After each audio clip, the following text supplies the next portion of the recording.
Welcome to the Breakfast Table. Today's episode is called Dreams Wrapped in a Korowai of Love, a story that spans continents, cultures, and the mysterious ways divine inspiration connects us all. Today we explore the intertwined journeys of two women whose paths were woven together by dreams, destiny, and the sacred traditions of the Māori people. This is about prophetic dreams that transcend cultural boundaries, about spiritual gifts, ancient scripture, and about how indigenous wisdom can illuminate the divine connection that bind us. Before we begin, across the world, people have treated dreams as windows into purpose, from biblical Joseph and Daniel to Maori understandings of Correct. Warua, Yeah, Wairua. Yeah. Warrior spirit, and ancestral guidance. Science adds that the most vivid dreams typically arise in REM sleep, a uniquely wake-like state where emotion and memory processing run high. So, Kerry, your journey with prophetic dreams is remarkable. Share 3 dreams that set everything in motion, what you saw, and how they felt spiritually. Kerry, your journey with spiritual dreams are remarkable. Can you share 3 dreams that help set things in motion for you? Yes. So it was just an ordinary evening, putting my 3 children into bed.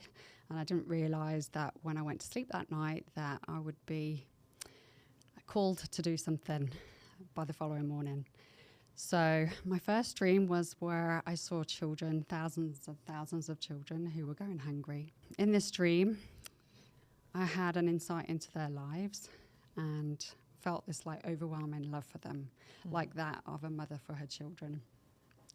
And I really felt God's love for them and wished that they could know that I'd had this dream about them.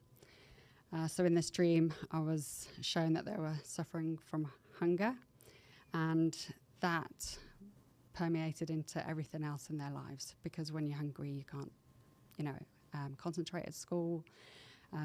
When you're hungry, it affects your temper and emotions. Mm-hmm. It wasn't just that they were hungry, it was impacting everything. It had this knock-on effect. But the thing that was probably the hardest thing in that first dream was the hopelessness that they felt, and I could feel it. And that is something that I really struggled with, because they didn't know it, but they were loved children of God. And when I woke up in the morning, I was like, okay, I was given this call in. The words in my dream said to feed the children. And so I knew that that was a calling that was given to me. But then, as the days roll on by, being a mom, 3 kids, and just kind of getting on with things, I kind of felt like, well, who am I to even begin this? I'm not well connected. I'm not even from this country. And who am I to come in and say, right, this is what needs to happen? The doubt starts settling in. Yeah. So I didn't doubt the dream, but I doubted my ability and why I was given that dream. It didn't kind of make sense to me. And so I kind of just put it on the shelf. But then later I had another dream, and in this dream I saw the same children, the same faces, and they were still hungry. And I felt this overwhelming guilt that I hadn't done anything, I hadn't started. And I watched as a team of people prepared food, and that then watched as this food was taken to the schools. And so until that dream, I didn't realise that New Zealand didn't have a food in school system. I just assumed that every country had some sort of system. I'd send my kids to school with a sandwich box, but I didn't ever think about those kids that would be going hungry, because I just had this assumption until this dream. And so in this dream, it was clear we need to take food into schools. And I made a promise to those children that I would find them, feed them, and serve them. And so that was the second dream. And that was the time where I kind of leaned over my husband, Matt, for about 2 hours, waiting for him to wake up. I kind of startled him. I'm there blubbering my eyes out over him. And that's when I said, okay, I need to do this, because this is my second dream. And I saw the same kids. So that's kind of when things began in motion. It wasn't like official charity work, but I began delivering foods to schools on the shore and the Hibiscus Coast, just to families that need it. So it might be like 1 or 2 families in that school that, for example, in one of the schools, there was a mum that was struggling with chemotherapy treatments. She had several children, and so would take food into her for free, like to the school for the children. And so just alleviating those needs. I knew that I wasn't actually feeding the children that I'd seen in my dream. But when I look back, those couple of years were good, like training ground, Right. because it was kind of like finding the right containers that don't leak, or finding the right boxes to keep things warm. Just even timings, you know, how long it takes to cook things and package things, and also like ordering the right amount of quantities, because that was kind of like, okay. And I think like those preparations helped lead the way to feed the need. So then it wasn't just a catastrophe when we began. During that time, I had a third dream. And in this third dream, I saw myself standing in a government building of New Zealand. And everyone was wearing really lovely posh clothing. And I remember asking in the dream, like, why am I here? And it was because of the work in feeding children going hungry. And so always throughout the years, I always believed that we were probably there because maybe we're going to share stories of what we saw on the ground, the impact it had on the children. I never thought it would be what it ended up being. But in that same dream, I saw this Māori man stood by these brown doors, and he was holding keys. And he beckoned for me to come towards him. And in this dream, I walked towards him. And as I walked towards him, he used the keys to open this door. And as I walked, and he gestured for me to walk through the door. And as I did, I walked into this bright light. And that was the end of my dream. And so I'm really good at guessing what my dreams mean, and I get it wrong. But I always thought, I wonder what that light was. Why was, what was that bright light? You know, what did it, you know, it kind of was like a constant question. Why would we be in the government building? What was that? Who was that man? Why was he holding keys?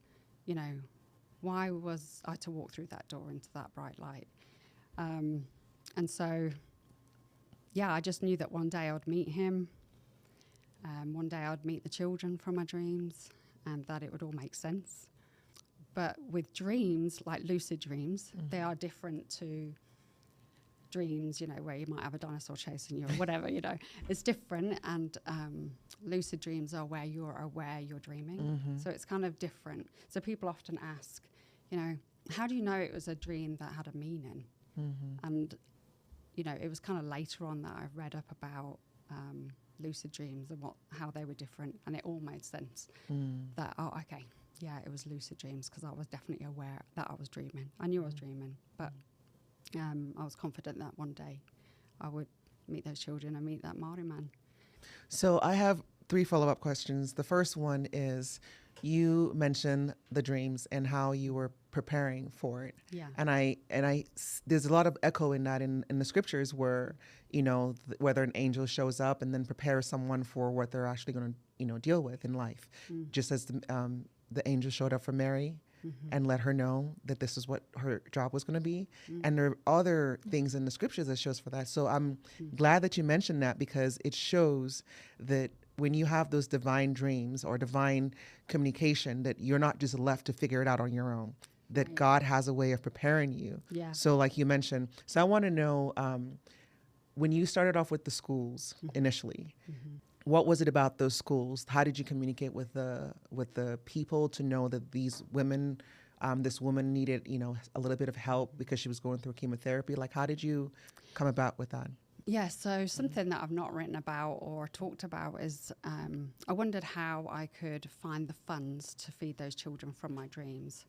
So I ended up starting a catering company. Okay. And so we approached schools and were bringing in lunches to the schools, like charged. We'd charge for them, and then the plan was that my income would go to the charitable meals. And so I wasn't planning to take an income, it was meant to go to the charitable meals. Yeah, that took a while for any sort of dollars. And it was very frustrating. We just kept having to like borrow more and more money, which was difficult. But you asked about how we found out about the families who were in need in those schools. So we'd be taking those lunches to schools. Parents would order online, and then we would develop a relationship to the school staff and just say, hey, do you know of any families that could use these lunches, and we can do it free of charge? And they always knew. I think the office staff are very aware of the needs in a school. Absolutely. And so they were like, every time they were like, yeah, we know of this family, this family, this family. And there was always, 2 or 3 per school, 2 or 3 families that needed the help. And it might be just for a season. And so that was good preparation. Those couple of years just kind of getting through that. And then eventually the catering company became a cafe in a business complex. And that's really when I was able to put my income into it. Still very limited. Minimal. Really was. But just I was able to make a start once we got into the cafe business, if that makes sense. Yeah. And I would also like to point out that your husband, I love that he trusted you when you cried over him and said, hey, there's something I need to tell you. And we know this is, and I love that he trusted you and was able to follow through with what what your dream was, because that's the support that we all need, where you have a very specific dream and to be able to follow through on that. So Matt, we thank you for being just supportive and just an amazing husband on that end. First of all, I love what you've done with that and your desire to follow through and not ignore something so important. And for, recently I gave this presentation where we talked about callings, and being able to accept your calling and then persevere to the end. And the perseverance side is very, very hard sometimes, because sometimes I tell people, you know what, I just want to take a nap for a moment. I just want to nap for a moment, with this perseverance, and get back up and do it. So I am absolutely grateful that you were called to do this. You accepted that call, and you're still persevering through all the wonderful things that you're doing. So thank you for that, Kerry. Thanks. Which details made the first and second dream feel like an assignment rather than a passing image? Looking back, where did faith, community, and logistics meet? So I feel like in the first dream, when I was told to feed the children, I knew that was the invite to the calling, the divine calling. The calling. And then the second dream was kind of like giving me that nudge. Yeah. Like, you're to do this. Even though you think you're too busy, you think that you're a nobody, you think you can't have an influence, you think you can't do this and that. It was kind of that nudge to make me go, okay, this is a calling, and it is, I'm meant to do something about it. And so, I think it was just kind of like, okay, this is just what I've got to do. And so the community side of things, when I was doing those meals, just, dabbling basically into the charity work, I was kind of becoming a little bit more confident with close friends and family, telling them about my dreams. And so we had people that would, because in the middle of it, we adopted our daughter.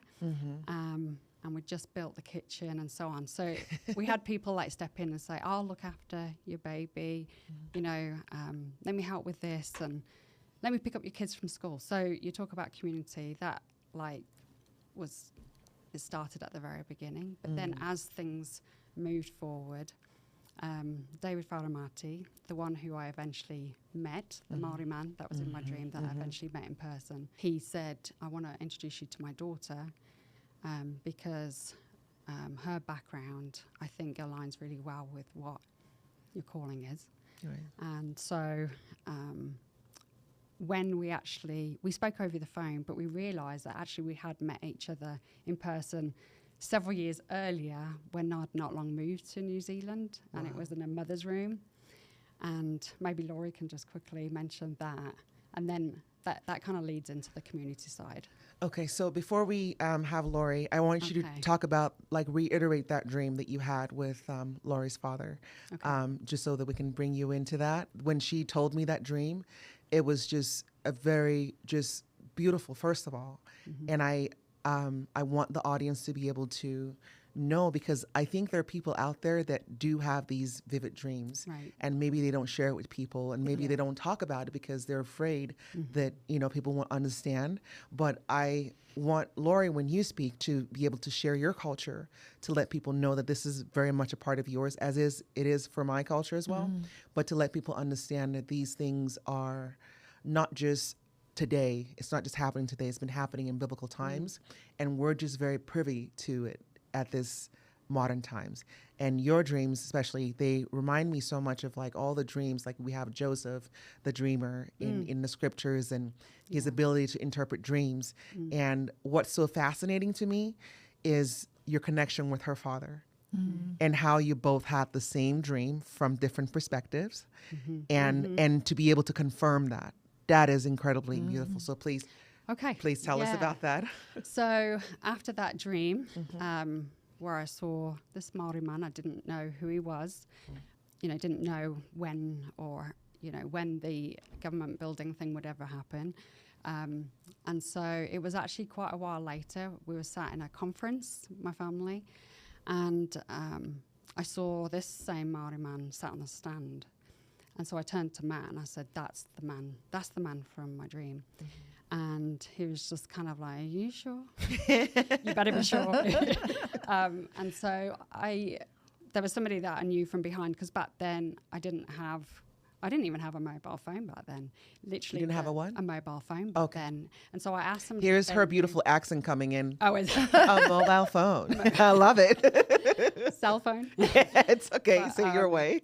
It just took me a minute for my brain to like adjust, but I love it. Go ahead. So I asked somebody if they knew his name and knew his phone number, and they did.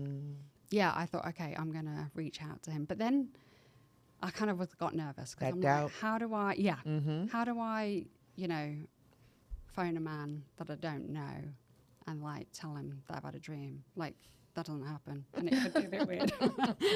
So it took some time, but it was actually on our way. So in between that time, we adopted our daughter, and we were actually going to go and visit her biological family in Hamilton. And as we were driving down, we were actually listening to the Beach Boys, eating brownies. And I went past this area, and all of a sudden it was like, the children from your dreams are here. Wow. And I burst into tears. And my kids were wondering why I was crying. And Matt was wondering why I was crying, because we were just listening to the Beach Boys eating brownie, But I knew that and I said to my husband, where are we? And he said, South Auckland. I was like, okay. And it was like, okay, now I know where those children are from my dreams. And that was kind of like the push I needed, I think, to then have the courage to ring him, because up until then I wasn't sure I didn't know where the children were from my dream. It was almost like I was kind of doing my thing, walking in the dark and just waiting for that next bit of information, I guess. So it was kind of like, okay, this is it. This is time. I need to ring him. So after that weekend, we drove home on the Sunday, and I said to my husband, I'm going to go upstairs and ring this man. And he was nervous for me. He was just like, are you sure? And I'm like, yeah. This is Matt. Matt was nervous for you? Yeah. Her husband was nervous for her? And so, went upstairs and dialed his number. My heart was pounding. And I said, oh, hi. You don't know me? And he said, are you Pākehā? And I was like, yeah. And he was just like, okay. He said, are you blonde? And I said, oh, well, I have highlights, but yeah. So for the sake of understanding, can you explain what Pākehā means? Yes, so white. Yeah. In Caucasian. Okay. And so he said, I've been waiting for your call. Wow. And so I hadn't at this point told him anything. Or anyone outside of your family. Yeah, just like a couple of close friends. Immediately I'm like, well, did he have a dream about me?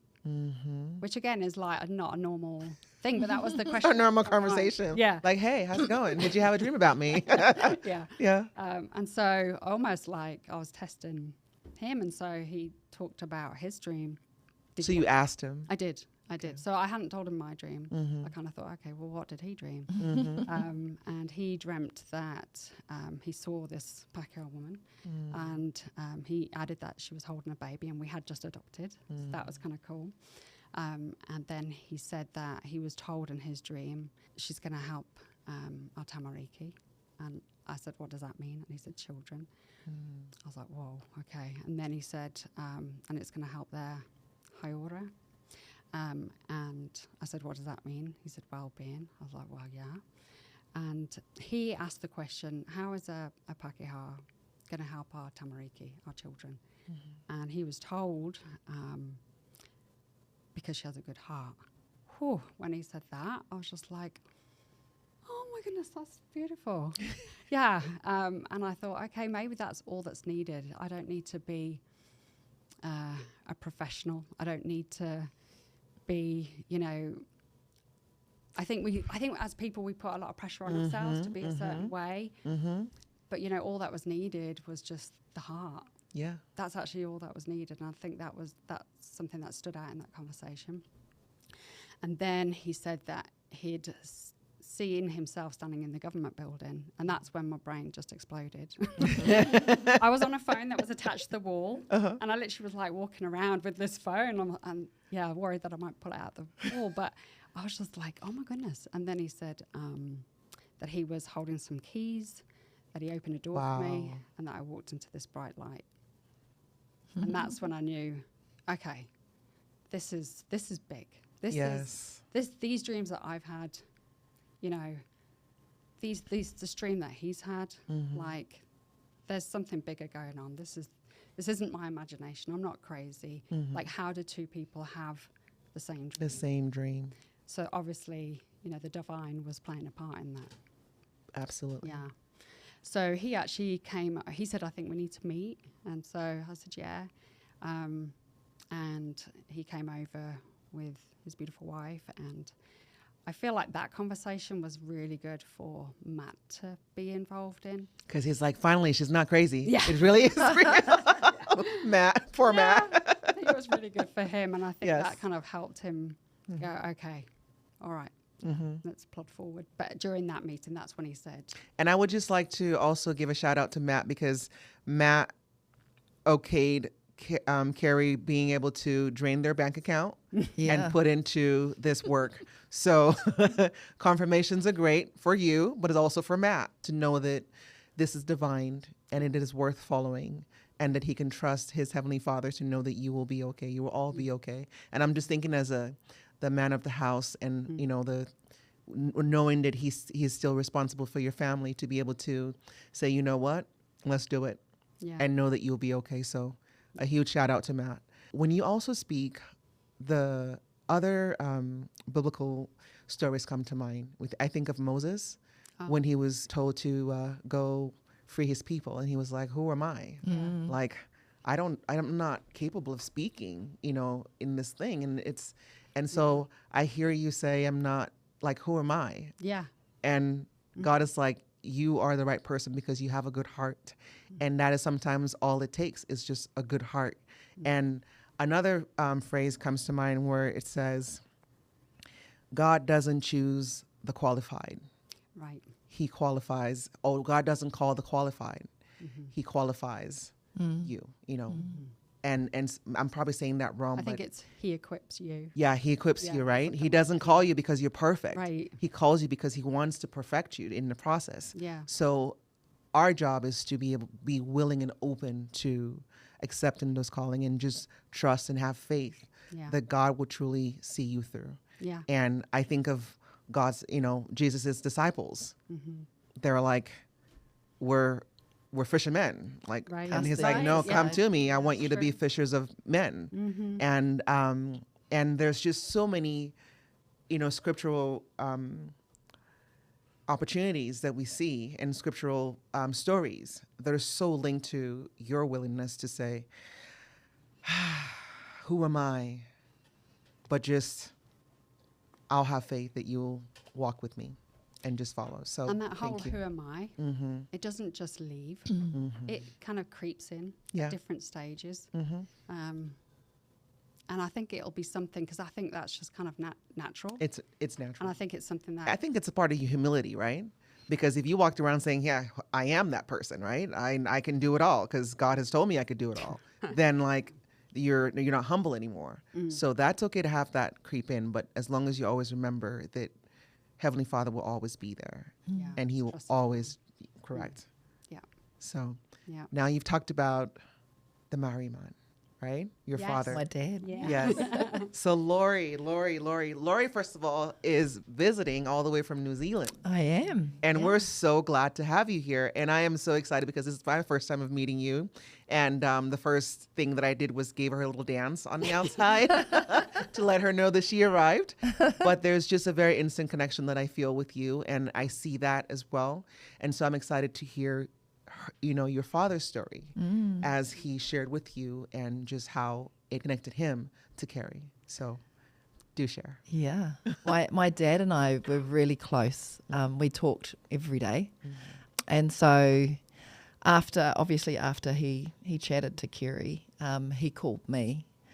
And it wasn't, it's just the norm to call me every day. And just said, this Pākehā girl, this Pākehā blonde girl, I had a dream about her, and he shared his dream. And so for me, my dad has that spiritual gift of dreaming. I couldn't get away with anything. As a teenager, he would dream about it.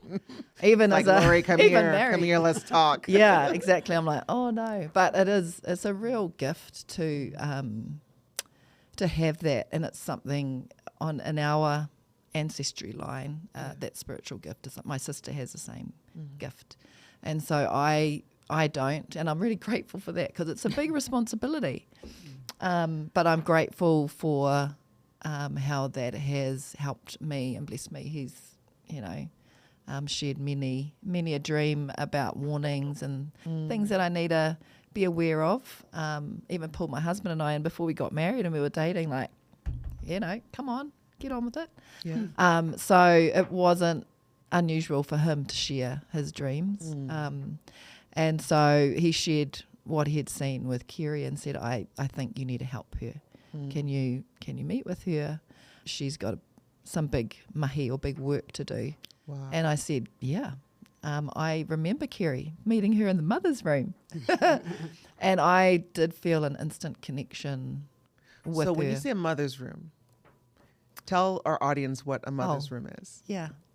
It's I wonder what they call it here. It's probably still a mother's room. Oh, okay.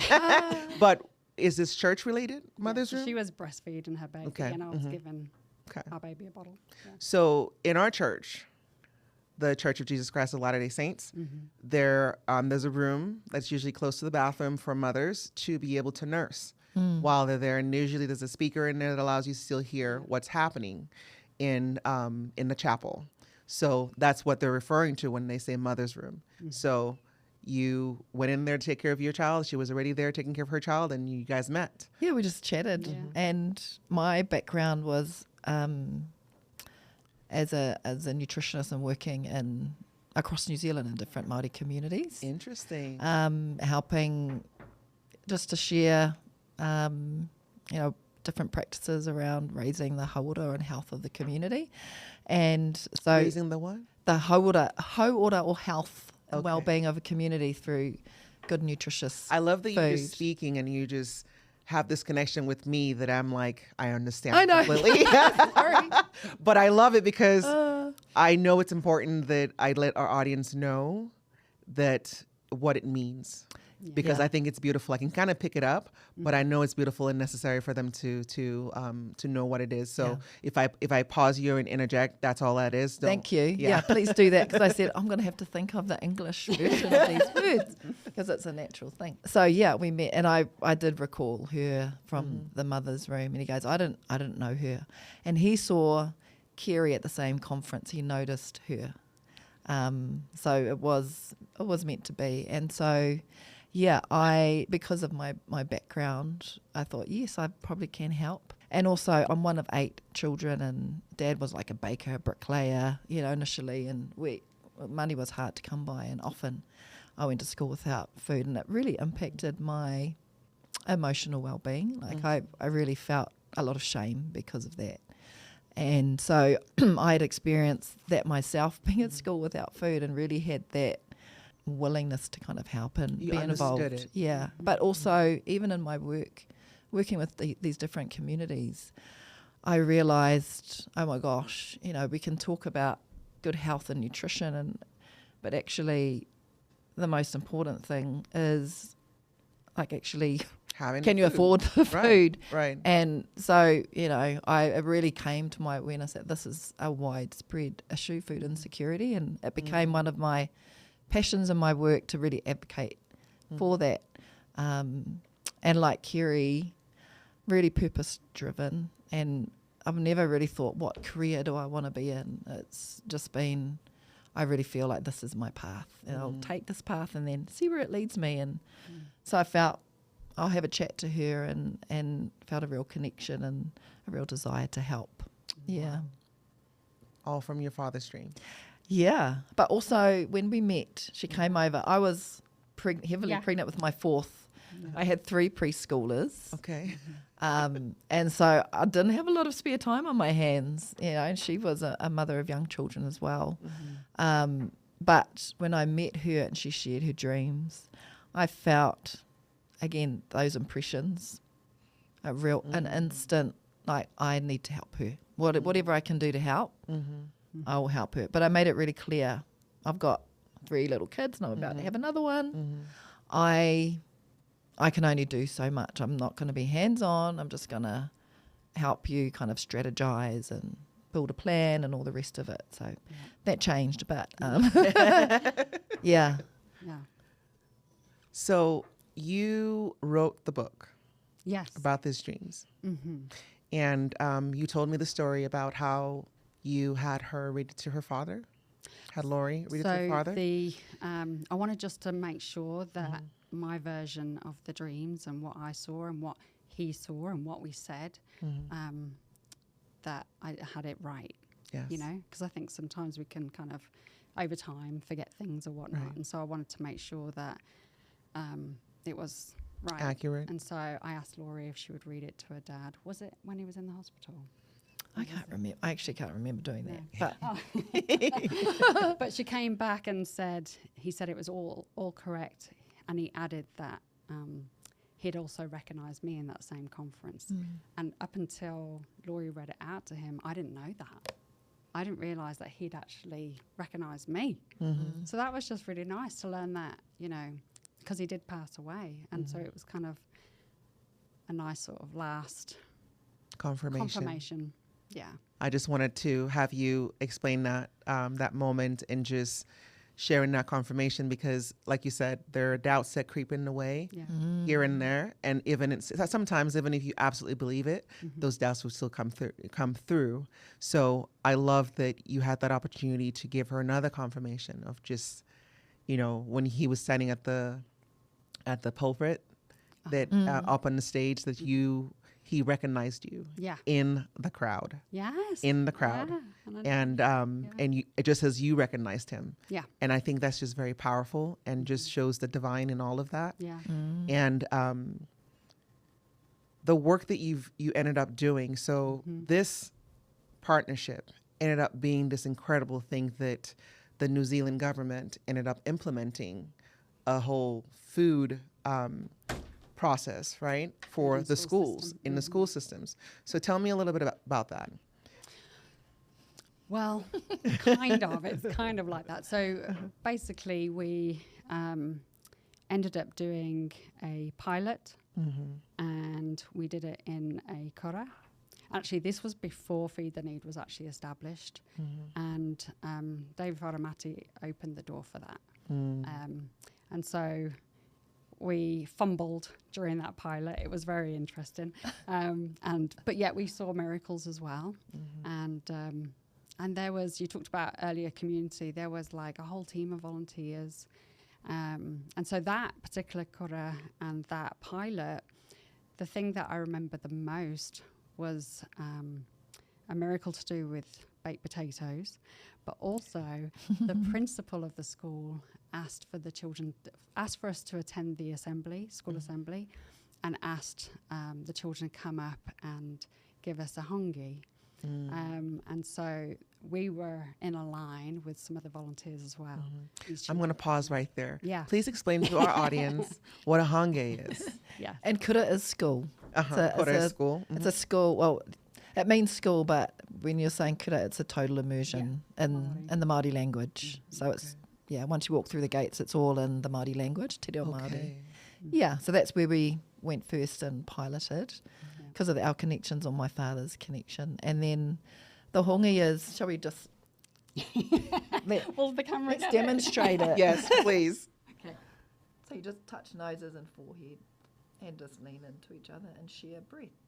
And it's a way of connecting with the other person. So it's very much like when, Very connected, yeah, and it happens just in normal greetings, especially with males when they connect. Yeah, I think that was, I'd never done it. And so you lined up, and the kids lined up, and they all gave you and the and they'd go to the people along the line, and but it was such a special feeling and a special privilege I felt that day. It was my first time experiencing it. For you, obviously, you'd had many of those. But did you think it was special having that with the children? For me, it was, I was crying during when the children were performing. I felt the connection. They were performing traditional, waiata or songs. Yeah. And I felt this real love and connection with them. Spirit. So before we'd even served any food to them, we were all an emotional mess. I think it also that feeling, also confirmed the importance of this work. Yeah. Every single one of those children were known to God and precious, and we were having the privilege. They trusted us to provide. And so, and the school, they were all so supportive. And it was a great experience. We did fumble. There was mistakes made. Of course. But I feel that's what the pilot is for. Yeah.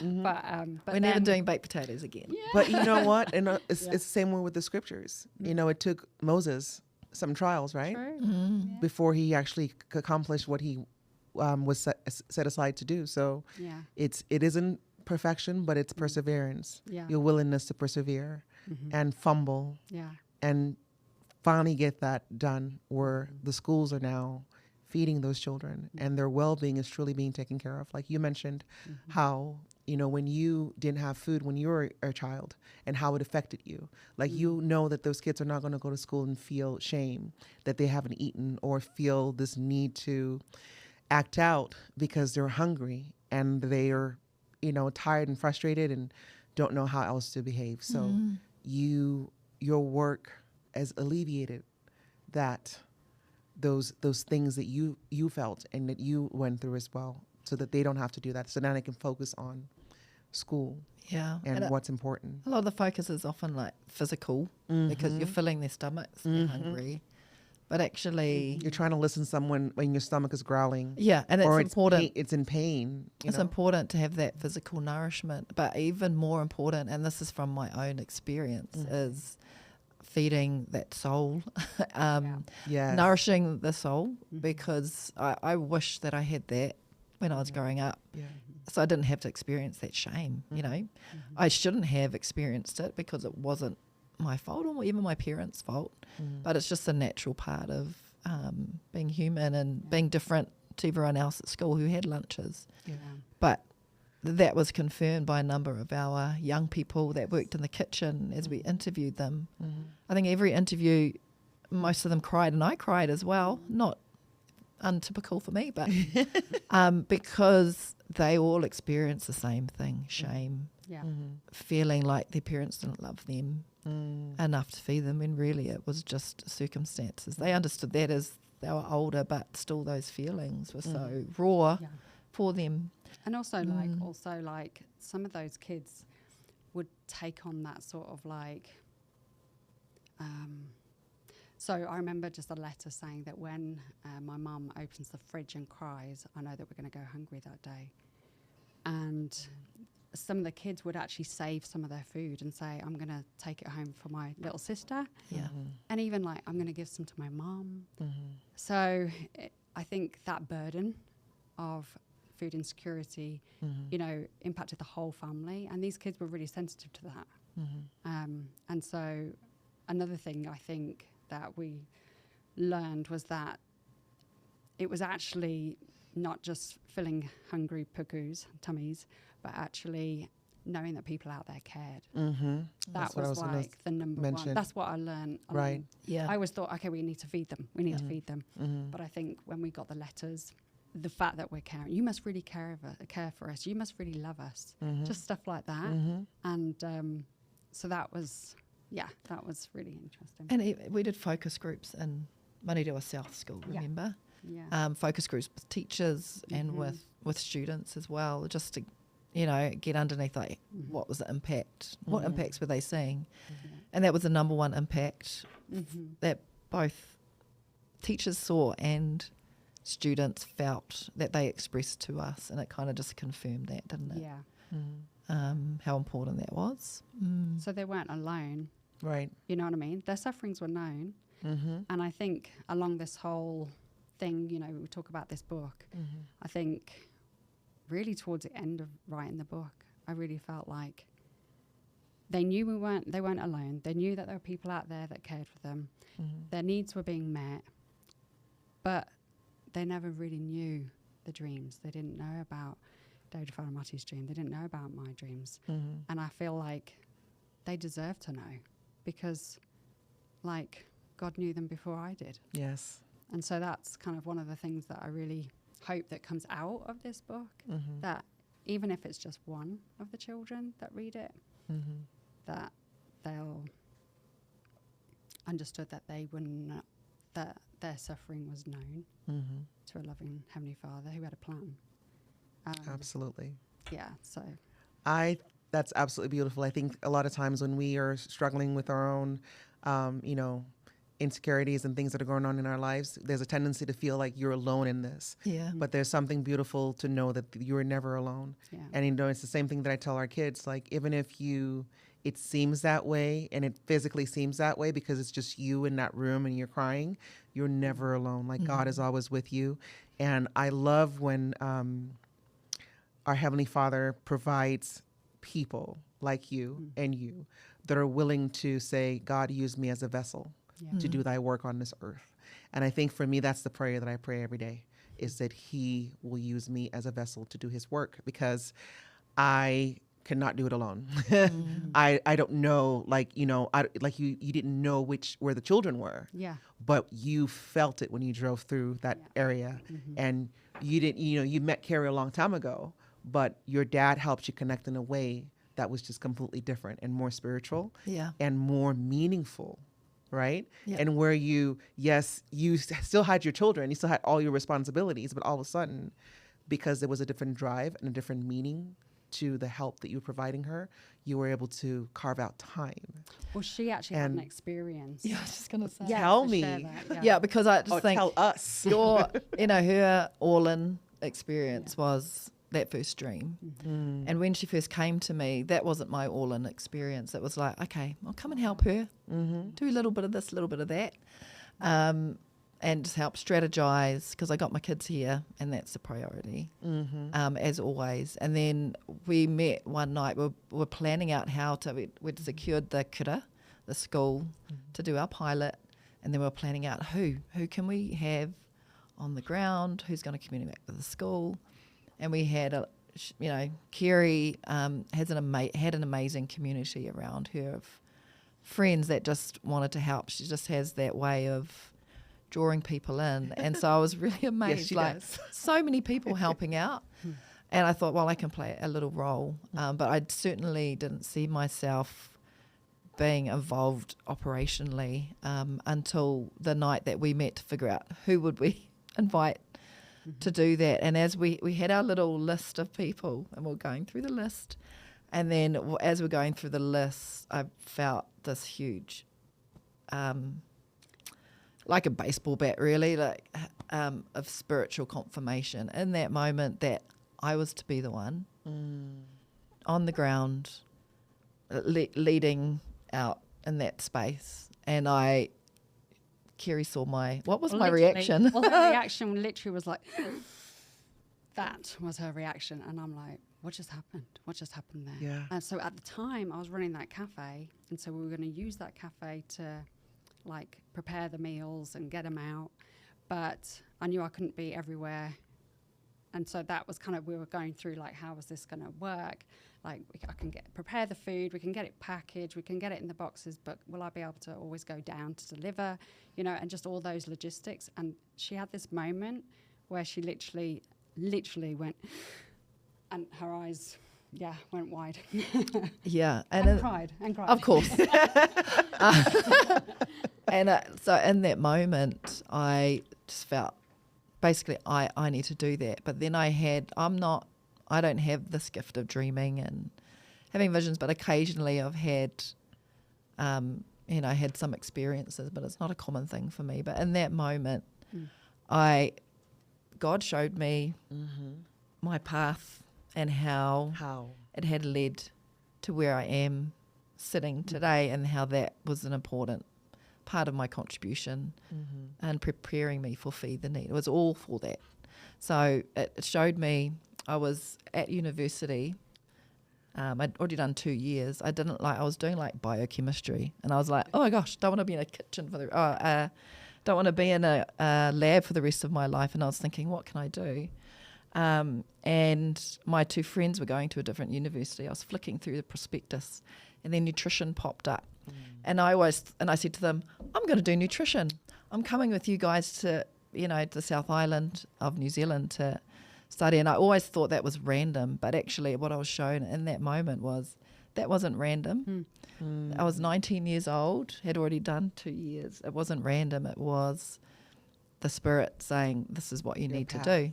And I was like, your path was being laid in front of you. Yeah, it had been. And so that was no coincidence. And then my first job, which exposed me to so many different Māori communities, and even propelled me into leading in a national Indigenous role at only 24 years of age, which I did not feel prepared for.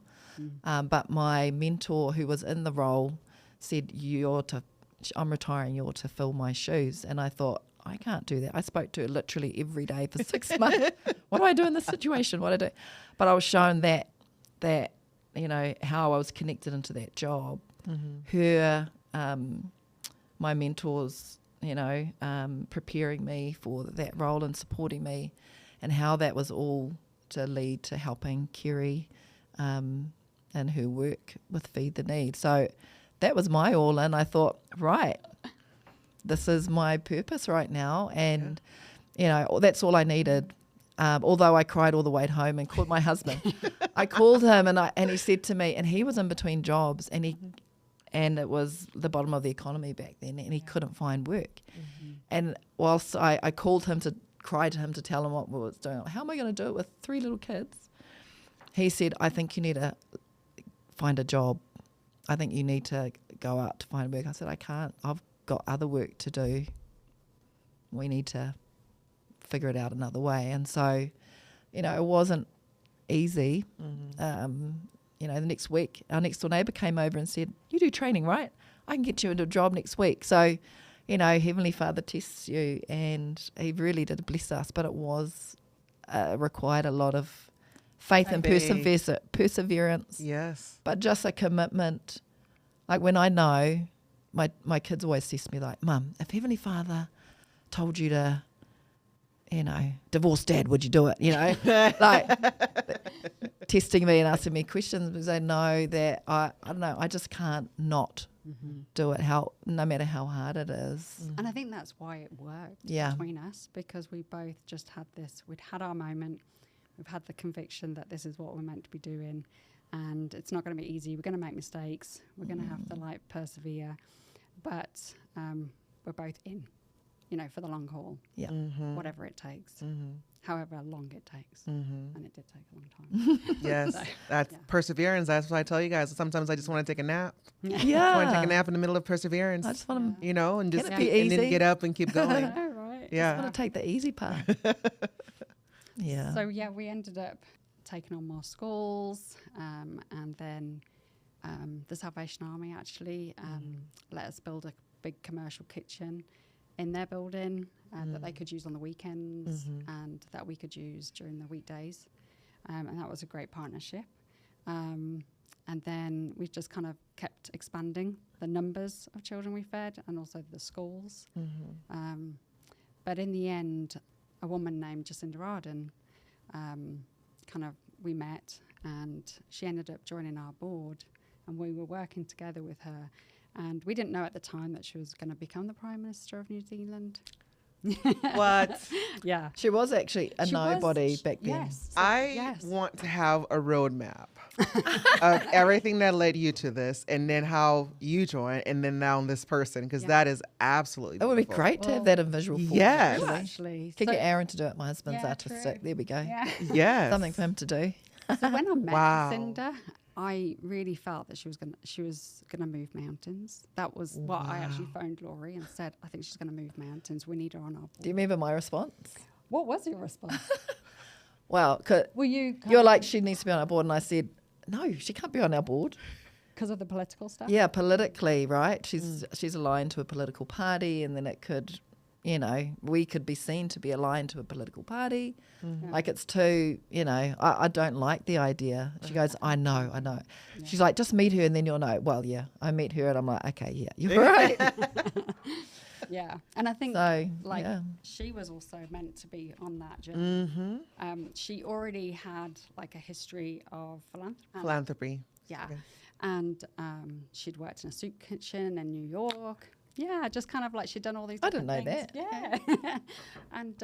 And so she was passionate about, alleviating food insecurity. And, I think with anybody, with everybody, we're not always going to agree on everything, Right, But right. that was one thing that we definitely agreed on, that the food insecurity needed to be, addressed. And she was definitely very passionate about it. And yeah, I just felt like she was going to move mountains. When Lori met her, she felt the same thing. So it was a little bit of a tricky thing getting her onto a board, because some people left because of the political party. Most of she them belonged. left. Yeah. Yeah. And that was literally, Lori and I at this particular board meeting kind of went round the corner, and Lori's like, I don't know if you remember this, but you were just like, okay, well, it's up to you to make the final decision. And I was just like, oh, we're going to lose some good people. But then it was like, okay, I've got to stick to that feeling that it was important to bring her on. Yes. And so we did that, and we got more people. It wasn't, it ended up being actually a really positive changeover. And so then she kind of became quite well known after that. And, by the time she actually ended up she came out to a couple of the schools, worked in the kitchens, and by then she was like deputy leader of the opposition party. Yeah. By that time, and then several months later, she became the Prime Minister of New Zealand. And one of the first things she did was the Food in School program. And Imagine if we'd gone. I have Imagine goosebumps right now. just imagine if we had caved yeah, to And kept those our people. board Yeah. members who wanted to, who didn't think it was a good idea. Yeah. So But what you were sweating. I was. You were really under pressure. But what I like in that story is that sometimes you are not going to be in agreement to when you're trying to do the right thing Yeah, it's true. with a lot of people, and it's okay. Yeah, As long as you know deep down in your heart that you're doing the right thing. I've been through that situation before with my family where I knew that the path that I was taking in getting married was the right path when people didn't agree, Yeah. and I stuck with it. I stuck with it, not because I wanted to be in disagreement with my family, because nobody wants, you don't want to be in disagreement with your family, but I knew what God wanted me to do. yeah, And I am grateful till today that I took that path, because I have seen my life blessed over and over for sticking to that. So I'm glad that you stuck to that. I just seen your father like opening that door, putting you in place to help lead her into that light, and that light being that bigger picture of not just this one or two schools, but all the schools now, being able to have that, the food insecurity taken care of. And now you're going to have future leaders of New Zealand who will grow up because they can focus on the important things and be able to lead their country and be able to lead, families and do much bigger things. Like I'm so curious sometimes to like see the domino effect. Yes, the domino effect of like that one child that whose lives got changed, who got to go invent something that now is curing some sickness in the whole world, and it's now people are being saved. Like, it's just incredible. So thank you for just accepting the calling, persevering, and then just making it such a beautiful thing to just look beyond yourselves, look beyond your insecurities, look beyond, who am I question, and just do, and just trust that God will truly lead you and guide you. Yeah, and you mentioned the light. I think it really was, we both got an email, highly confidential. Don't tell anyone. Yeah, and there was this like crown sort of stamp on the letter. Yes. And so the first time I think I told you, yes, I thought it was a scam. like a scam. So I was like ignoring it. And then I didn't know that. so I rang Matt and I'm like, I've got a second email saying highly confidential. Like, shall I open it? And because I really am bad with technology. And so I wasn't sure if it was going to like, put a bug in the whole computer system. So anyway, but when I opened it, I literally was like, oh my goodness, that's why we're going to the government building. And obviously, we could take immediate family with us. But you didn't know that I had received the same letter. Yeah. And then I'm like, can I? And then she called me and she's like, I'm not allowed to tell you this, but I'm going to tell you. I'm coming over because I'm receiving an award. I'm like, I am too. She's like, why didn't you tell me? I'd assumed because you were over in the States by that time that it wasn't a thing, but I was so excited that you were going to be coming over for that as well. And I think the fact that like your dad was there, and one of the things that happened at that event, he was there. He was there, and he was telling everybody, all these strangers, like the guests that were at the ceremony, telling all these strangers about our shared dreams, and you're like, I literally them coming up to us, and they were like, "Tell us about." So he had to, and I'm like, ooh, like I'm not comfortable with this, and so I kind of shied away from sharing my dreams. And, I look back and kind of, I have felt like, I really shouldn't have done that. Like I should have been courageous. And we were talking last night just how like bold and faithful and courageous he was. But then Lori was like, he wasn't always that way. Like it kind of came later. And so I was like, oh, okay. All right. He was mocked for it when he was younger because he would share how he would see someone's dead grandparent or something and thinking it was just normal and natural because it's what they would do, and then he would get teased about it. So he just locked up. And it took him a long, long time to be able to share those things. Probably in his 40s, that's when he started to do that, like share it wider. So he was human. Yeah. Oh, definitely human. So I think that was kind of like something that's kind of propelled me to kind of share my dreams. And he's obviously, when he passed away, I kind of made a promise to him that I would. And I've tried to keep that promise. But you talked about the light, and I always wondered, I'd always like kind of think, oh, maybe this, maybe that, maybe this. But when I actually went through those brown doors, there wasn't the bright light that I'd seen in my dream. There were guests, there was this red carpet, there was chandeliers. And I literally was like, but why was there that light in the dream?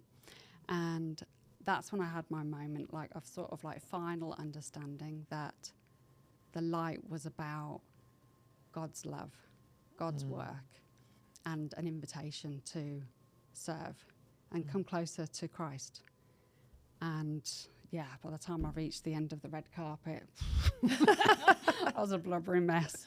And so I think I just kind of had that final understanding, which was really beautiful because we were both wearing Korowais. Can you explain Yeah, for our listeners? Yeah, a korowai is a cloak of, like a traditional cloak of usually of feathers and flax that has been processed. It takes a really long time and put together and sewn on carefully. It takes a long, long time to do that, and it is something that is used on really special occasions to honour the person that is wearing it.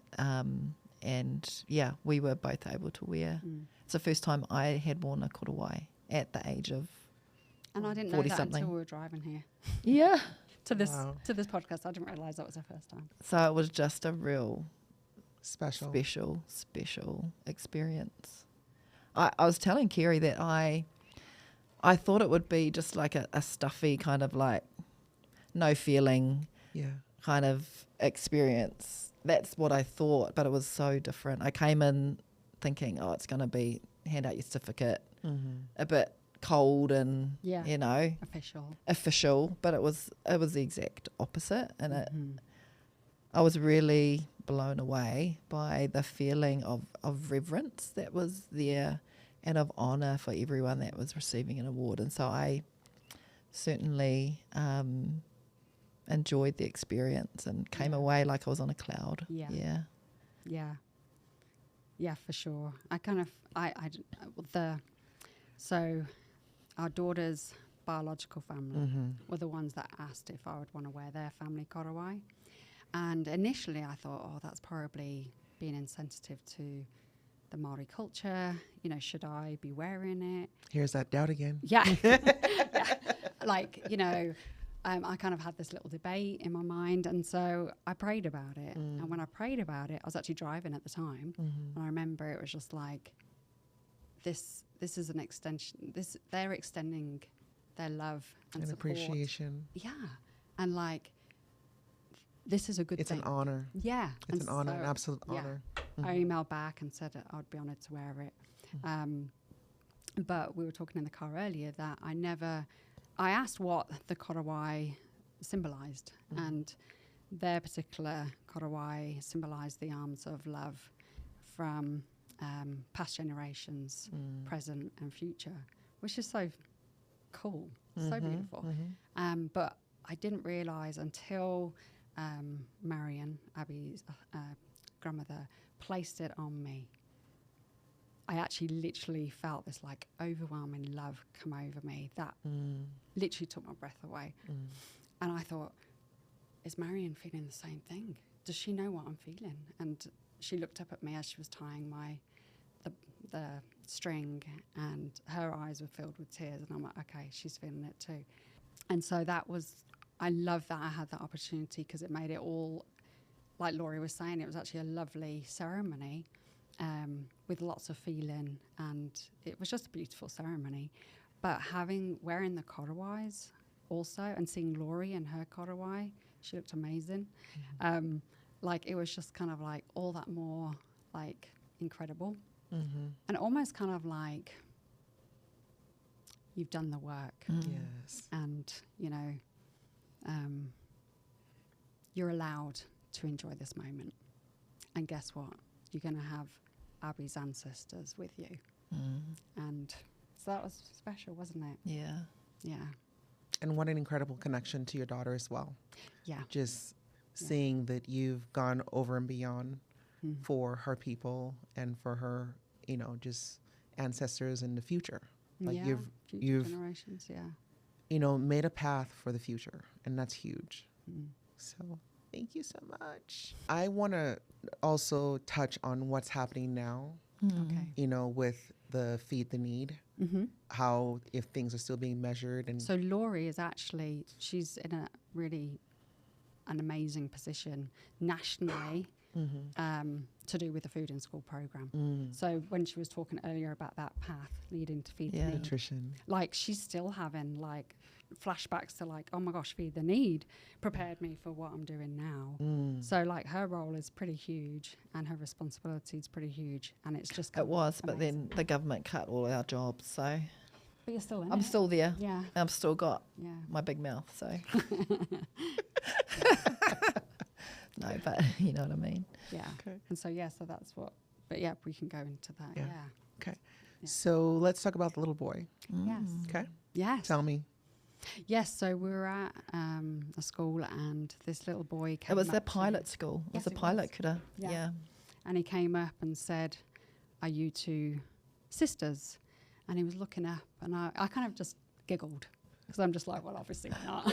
We had a good laugh at that, Yeah. didn't we? And then, but he stood there, and we were kind of like, you know. He's like, no, seriously, I'm asking Yeah. a serious question. Yeah. Like, And so then I'm stop like playing with looking me. up, and I'm like, oh, this is a serious question.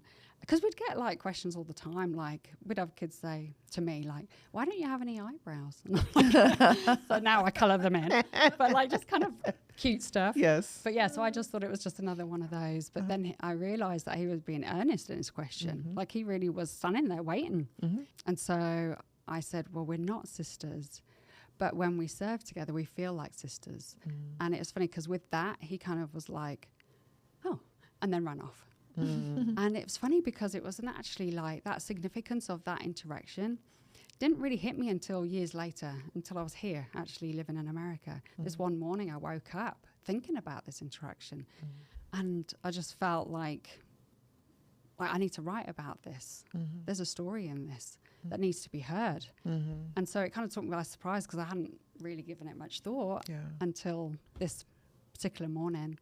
So I started putting it into my notes on my phone, and then ended up blubbering my eyes out and really feeling like this is an important message that, you know, if we could all act like we're brothers and sisters, that the children who are watching us very closely, you know, how different the world would be if we actually did demonstrate how we should be treating one another. And then also it kind of highlighted the fact that, yeah, we are different. Lori's Māori, you know, I'm English, Pākehā white. We've got lots of differences, different in cultures and so forth, but then, which is a beautiful thing, having those differences, and I think we should celebrate them. But then at the same time, like to remember that actually we have more in common than we do differences, because actually we're all brothers and sisters, and there's a loving God that's waiting for us after this life. And so I think that was another message that I felt like I was being taught as I was typing on my phone, blubbering my eyes out. And so that was eventually published. I never planned it. I just put it out on my family and friends' Facebook post, but then eventually it was kind of noted by somebody and put forward. And so then it was published. And so it definitely was a message that I think we still need to be reminded. Yes, we you do. know, and I think children can teach us those simple things. And so, yeah, that's... So when she told me this story, the first thing that I thought, of course he thinks you're sisters, because children are looking at you from with spiritual eyes. Yeah. You know, the veil is so much thinner for them than I feel like with adults we get like it gets like washed away with all the stresses of life, get a job, go to school, do all these things, and then we kind of get away from that. But then with children, they're so pure, and it's part of why Christ tells us to be like children, right? So because they're so pure, and it's just the way that they see things very differently. So I think when you told me that story, the first thing I thought, well, of course, he's looking at you with the spiritual eyes, and he just wants to confirm what he's seeing, you know? And when you didn't respond in a way that was confirming to him, it was just like, well, are you? Yeah. You know, like, let me know so I can move on to my next play. Yeah. And I'm glad that you let him know that, because even though he could see it and it didn't, obviously he can also see the differences too. Yeah. And that's why he's trying to like connect. And you explaining that to him was just a very perfect way to just let him know that, like, yes, I know we look different, but we are, we're still sisters. Yeah. again, I love that you wrote that down, and you said it has been published. Can you tell us where it was published in? So it was published in the Leahona. And it was interesting because... and for those that don't know what the Leahona is, it's the Church of Jesus Christ of Latter-day Saints magazine. And so it went from a Facebook post. Yeah. Someone else saw it, and then someone asked if it could be published there because it was that beautiful and that meaningful, and it's something that we need to be reminded all the time. Yeah. Because I think sometimes in society we tend to forget. We tend to, just, strangers, that's not my problem. But we are truly brothers and sisters in Christ, and we need to take that more seriously and live that way. Yeah, we would lay down our lives for our family. I've got 2 younger sisters, and we can finish off each other's sentences. We will not sandwiches and sandwiches. I mean, I'm having a drink, and while I'm talking, my sister just grabs a drink out of her hand and she drinks it. There's that closeness and that love that's there, which I think is what he would have seen. We love each other. Yes. And would do anything for each other as you do your brother or sister. Absolutely. And I think that's what he saw. Yeah. But a wonderful lesson, right? Yeah. That we, like a stranger on the street is our brother or our sister. Yeah. And God expects us to show them the same kind of love and affection. Brotherly, sisterly love. Yeah. Yeah. Yeah, one of the refugees that we work with, he's an interpreter, and he told me he has dreams. And I'm like, so I think God can reach everyone. Oh, absolutely. Whichever culture. Absolutely. And so for me, I remember thinking, growing up, the scriptures always seem so like, oh, it's about those people at that time. And then one day I was like, well, what's wrong with us? Why would God not talk to us? Why would God not show his presence in our lives today? And when I was investigating our church, that was one of the things that was one of the realizations that I received was, if God spoke to Moses and spoke to all these other people in the New Testament, why would he just leave us? Right? And just make us wait for Jesus to come again. Like, he's still talking to us. He's still talking to us through Jesus. He's still here. Miracles still exist. I am a beneficiary of plenty of miracles in my life. I look back on my life and I can see his hand in so many different aspects of my life, that I am here for a reason. I'm sitting here with you guys for a reason. I know you didn't call me to say, hey, Esther, what do you think about this? No, there's all part of God's plan, and I truly believe in that. And we look back in the book that we wrote together. Just the story and that alone is just nothing but God's plan. His hand has been in every single part of it. And yes, we had to, write that book together just so we can sit here together and talk about something completely different. Yeah. So I know that dreams are a huge part of how God talks to his children. I know that if we allow ourselves to be vessels to do his work on this earth, that he will truly help and guide us through that. So culturally, I'm Nigerian. My culture is is deeply rooted in spirituality. Right before Christianity came, we're just very, very, I always believe like Africans are like, we just have such a close connection with spirituality and God, because even before Christianity, the way that we've always lived has always been like, there was a higher being. Yep. And we all understood that.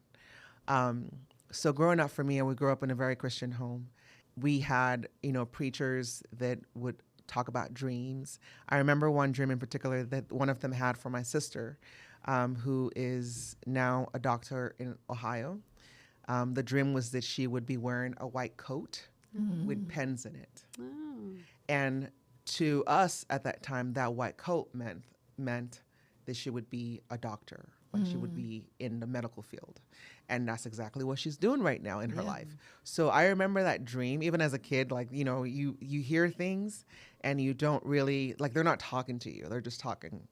The adults are talking and the kids are just there. But I remember that always stood out to me.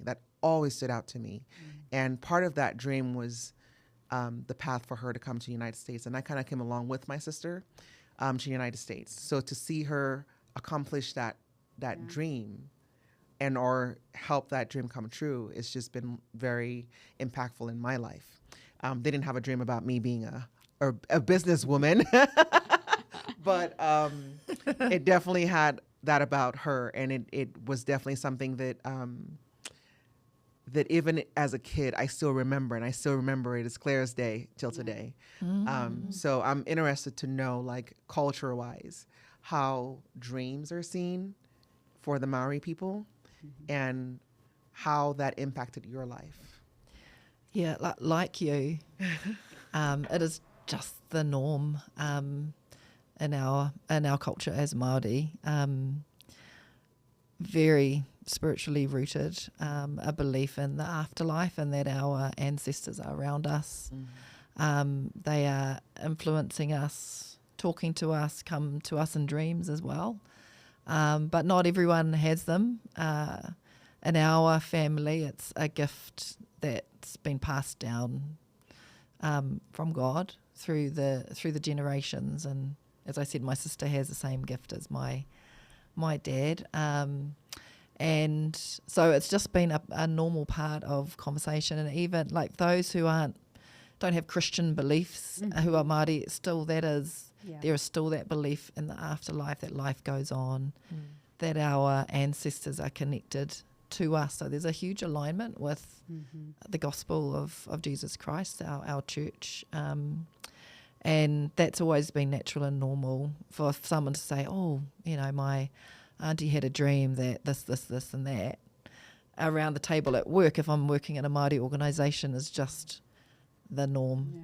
The norm. And so I particularly have been really blessed to have my father have that gift, and we've had warnings, guidance around our path and what we should be doing, and where we should be going.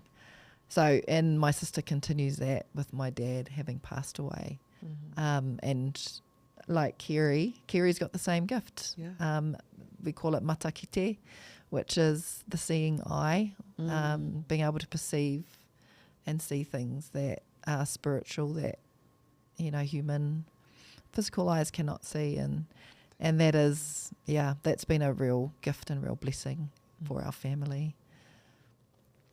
So let me just ask, having seen the same gift that your dad has had and your sister has in Kerry, like, does that just blow your mind? Yeah, because it's not something that I would talk to non-Maori person about. Non-Māori, particularly Caucasian, because it's not typically aligned kosher, to what their belief system often is. And so it was just buzzy for me to see, like, wow. So I think that's Dad's why that this. Well, he didn't say Pākehā. It was like the skinny Pākehā, like, not fitting the bill of who might typically have that gift. And so that it was just weird for me to have someone that wasn't brown that has those same experiences, just like my dad has, and feeling that kind of weight of responsibility that comes with that, that my father would carry as well. So it was it was really weird. Well, there was one occasion where we were trying to get this kora to do the pilot. And so before we ended up going, the three of us, David said to me, I want you to share your dreams. And I had not David, her father. I had not shared my dreams like ever publicly. And so I was just like, that's not happening. You're alone on this one. Right. There were lots of people at that that gathering too from this. But you were in the right place though. Well, it's you were in the right place. It was that. So David said, well, pray about it. And then when I prayed about it, I'm like, you got to share your dreams. And so I was super nervous. Lori was my little cheerleader on the side and saying it's going to be okay. But David stood up with his toko. We haven't actually talked about that. And was talking in his language. And then he said my name and gestured for me it was time to stand up. Yeah. And I remember it was so awkward because I'm like, hi, my name's Kerry Owen. But it was shifted when finally it was like, okay, just let go and go with it. And so once I started sharing my dreams, it was interesting.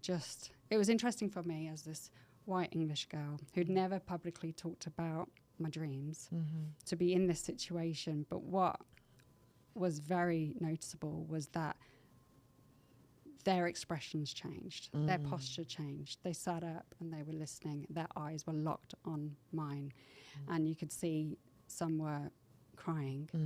And it was in that moment where I was just like, David was right. I needed to share my dreams, because otherwise it would just be like, hi, I'm Kerry Owen, sort of thing. But I'm here to help. Yeah. And so it was like, this is bigger. This is bigger, and trust in what I'm going to say, I guess. And they did. And it was, I write that experience in the book because I realized that this was a language, dreams, talking about dreams. It's a language that the Māori respect, trust. And so I think it was probably strange for them to have this English girl. Their eyes wide open would have been, yeah. How is she white girl is right? How is she capable of doing that? I thought it was this our thing. Yeah. Yeah. Yeah.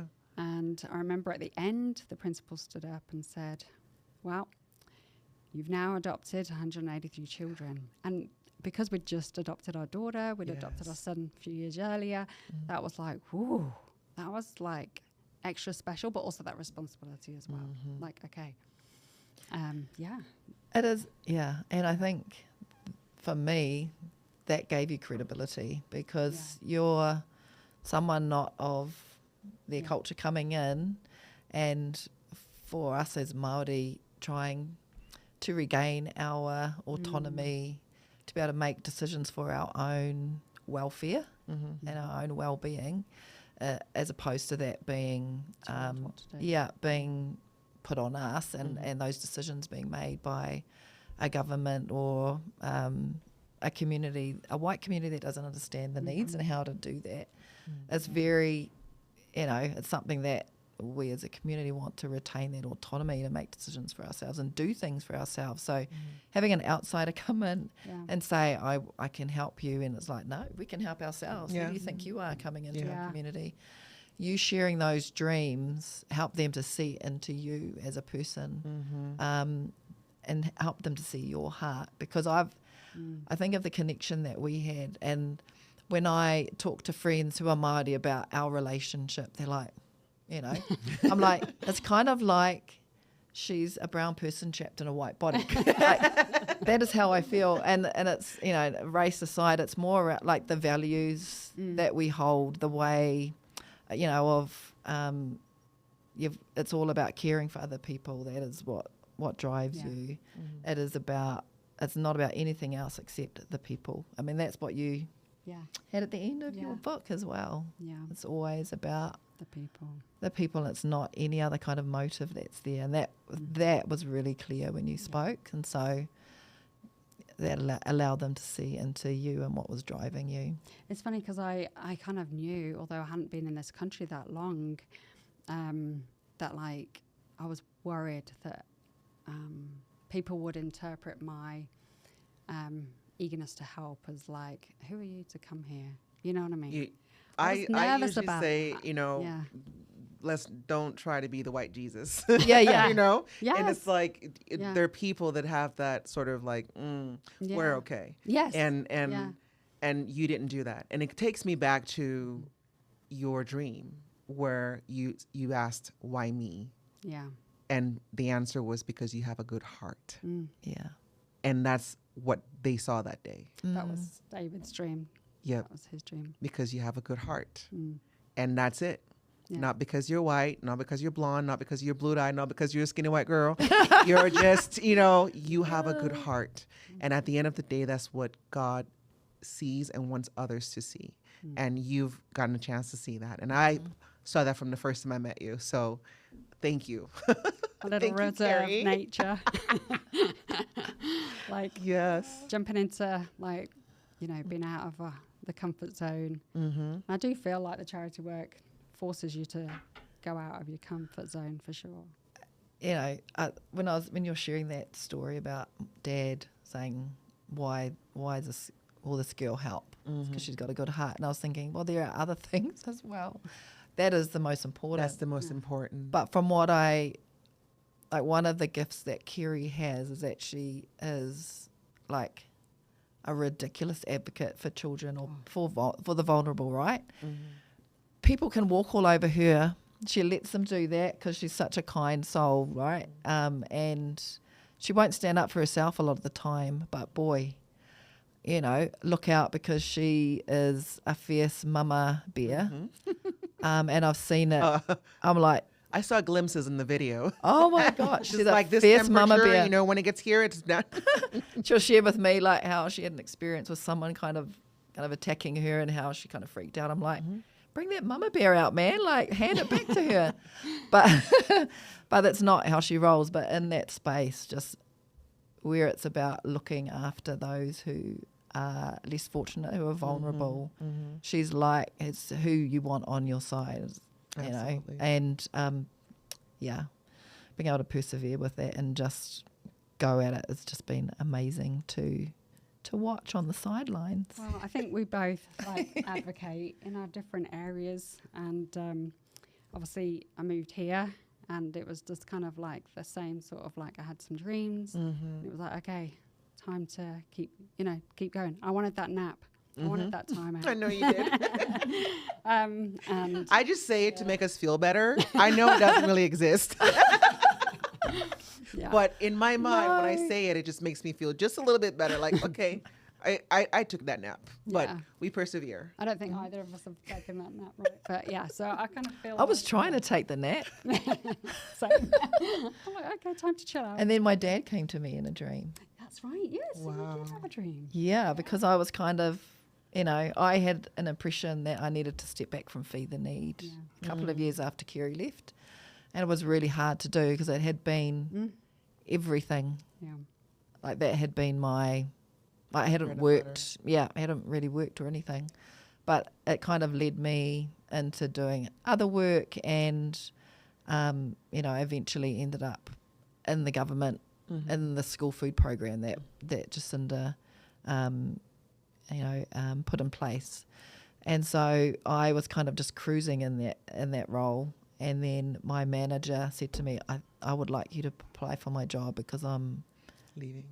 I'm going into another position. And I'm like, I'm not doing your job. Because it's full time. I wanted to work part time. I need to be there for my kids and too much work. But Dad actually came to me in a dream. And I don't have dreams. Yeah. Obviously, it was important. And basically said, pull up your socks, get off your butt, and start leading and do some work. So I called her back and said, okay, I'll apply for it. And I've been in the thick of it within the actual government and the program, which has been an interesting experience. But yeah. Amazing. Yeah. So I'm still involved with Feed the Need. So I'm sitting on the board still, but we've got a team of people now sort of on the ground doing their thing. And so we do food for weekends and school holidays when kids can't access that food. So there's still needs, you know, even though there is this program, there's still going to be needs, definitely in the homes. You know, if they haven't, they still might have those empty fridges and, you know, empty cupboards. So that's Feed the Need still going. We were privileged to, the Church of Jesus Christ of Latter-day Saints have a thing every Christmas, like the world, giving machines. Yes. So we have been able to, Feed the Need have been able to be on that giving machine for 2 years. Okay. So then we were able to kind of do some good work with that, which is awesome. And so yeah, Feed the Need still going. And then over here, I direct a charity called Reach Out Today. Again, Dreams have directed that, and you know, both roles, everyone is voluntary based and no one's paid, and so it's just kind of doing the same thing but very different. I'm meeting very different cultures in New Zealand. I would say, you know, you have the Polynesian cultures, and you know, and we did have some children from different countries, but here working with the refugees, it's very diverse. And then families that are struggling financially, going into their homes and meeting them and learning about their cultures. And I feel like New Zealand was that almost like preparing for this part, you know. And so I'm excited to see the next 10 years of Kerry's life in Me your too. life, because I feel like God is preparing you for a much, much bigger role. And whatever it is and wherever it takes you, I look forward to that, to be in the sideline, like cheering you on and making sure that you're not dwelling too much in those doubts and just keep going. One of your work that's very dear to me, and I have my assistant who's here who's been able to be a part of that because of what you've done. And when she saw our movie, no way. she was like, hey, what's Kevin doing there? I know Kevin. And so I know that you haven't got a chance to meet these kids that you've been a part of helping. And I just want you to know that one of them is in here today with us. And I do want you to meet her because she just wanted to chat with you and just thank you for doing that, to be able to have her be a beneficiary of such wonderful work. So I need you to understand that your work is going far and beyond, and it's touching lives all over. I may not be in New Zealand to see the kids in the schools there, but I know that your work that's extending here is being felt, and it's definitely being utilized in such a good way that Miss Nay over here is a participant in that. So thank you. So cool. Yeah. So cool. I want to jump across the table. I know. So special. So study shows two-way communication with lucid dreamers during REM is possible, that participants answered math questions and followed prompts without waking. That's not reductive. It suggests God designed a brain capable of active awareness during dreaming. Didn't know that. Neuroscience also ties dreaming and spiritual practices to networks of self-awareness, emotions, a memory of a plausible channel for symbolic, personal messages that prompt real-world actions. Do these findings resonate with your experience? God meeting you in a state where heart and memory are especially open? Yes. The simplest possible. Absolutely, right? Yeah. I knew when I was having those dreams that they were inspired dreams. It wasn't something that I'd kind of created in my mind. There was a Harvard professor that was in an interview, and he was talking, he's a professor of sleep at Harvard, and he was talking about a lot of the research they'd done with dreaming. And it really intrigued me because I had this sort of spiritual understanding of dreams, but I'd never had the scientific. And so it was really interesting just learning about how they have proved in their research that two strangers can experience the same dream. I'm like, whoa. They've actually... You're like, that's me. Yeah. They've actually had evidence that some people can see a vision of the future in their dreams, which I'm like, yeah, I dreamt of those children. I knew their faces, and when I met them, I knew that they were the ones. So that always, even to this day, sort of blows my mind. Just that, isn't that incredible that you can actually see people that you've never met before? So it's not just the mind playing tricks on you. It's definitely inspired, because how does that happen if there's not a divine power? Divine power. Yeah. Absolutely. Yeah. So it was really interesting just hearing the scientific proof, Yeah. that these things can happen. Right. Just kind of it was like the icing on a cake for me, just kind of understanding that. And it also talked about if you're a light sleeper, you're more likely to remember your dreams, and I'm a light sleeper. It even talked about if you've had hearing loss, you're more likely to have lucid dreams. And I'm deaf in the one ear.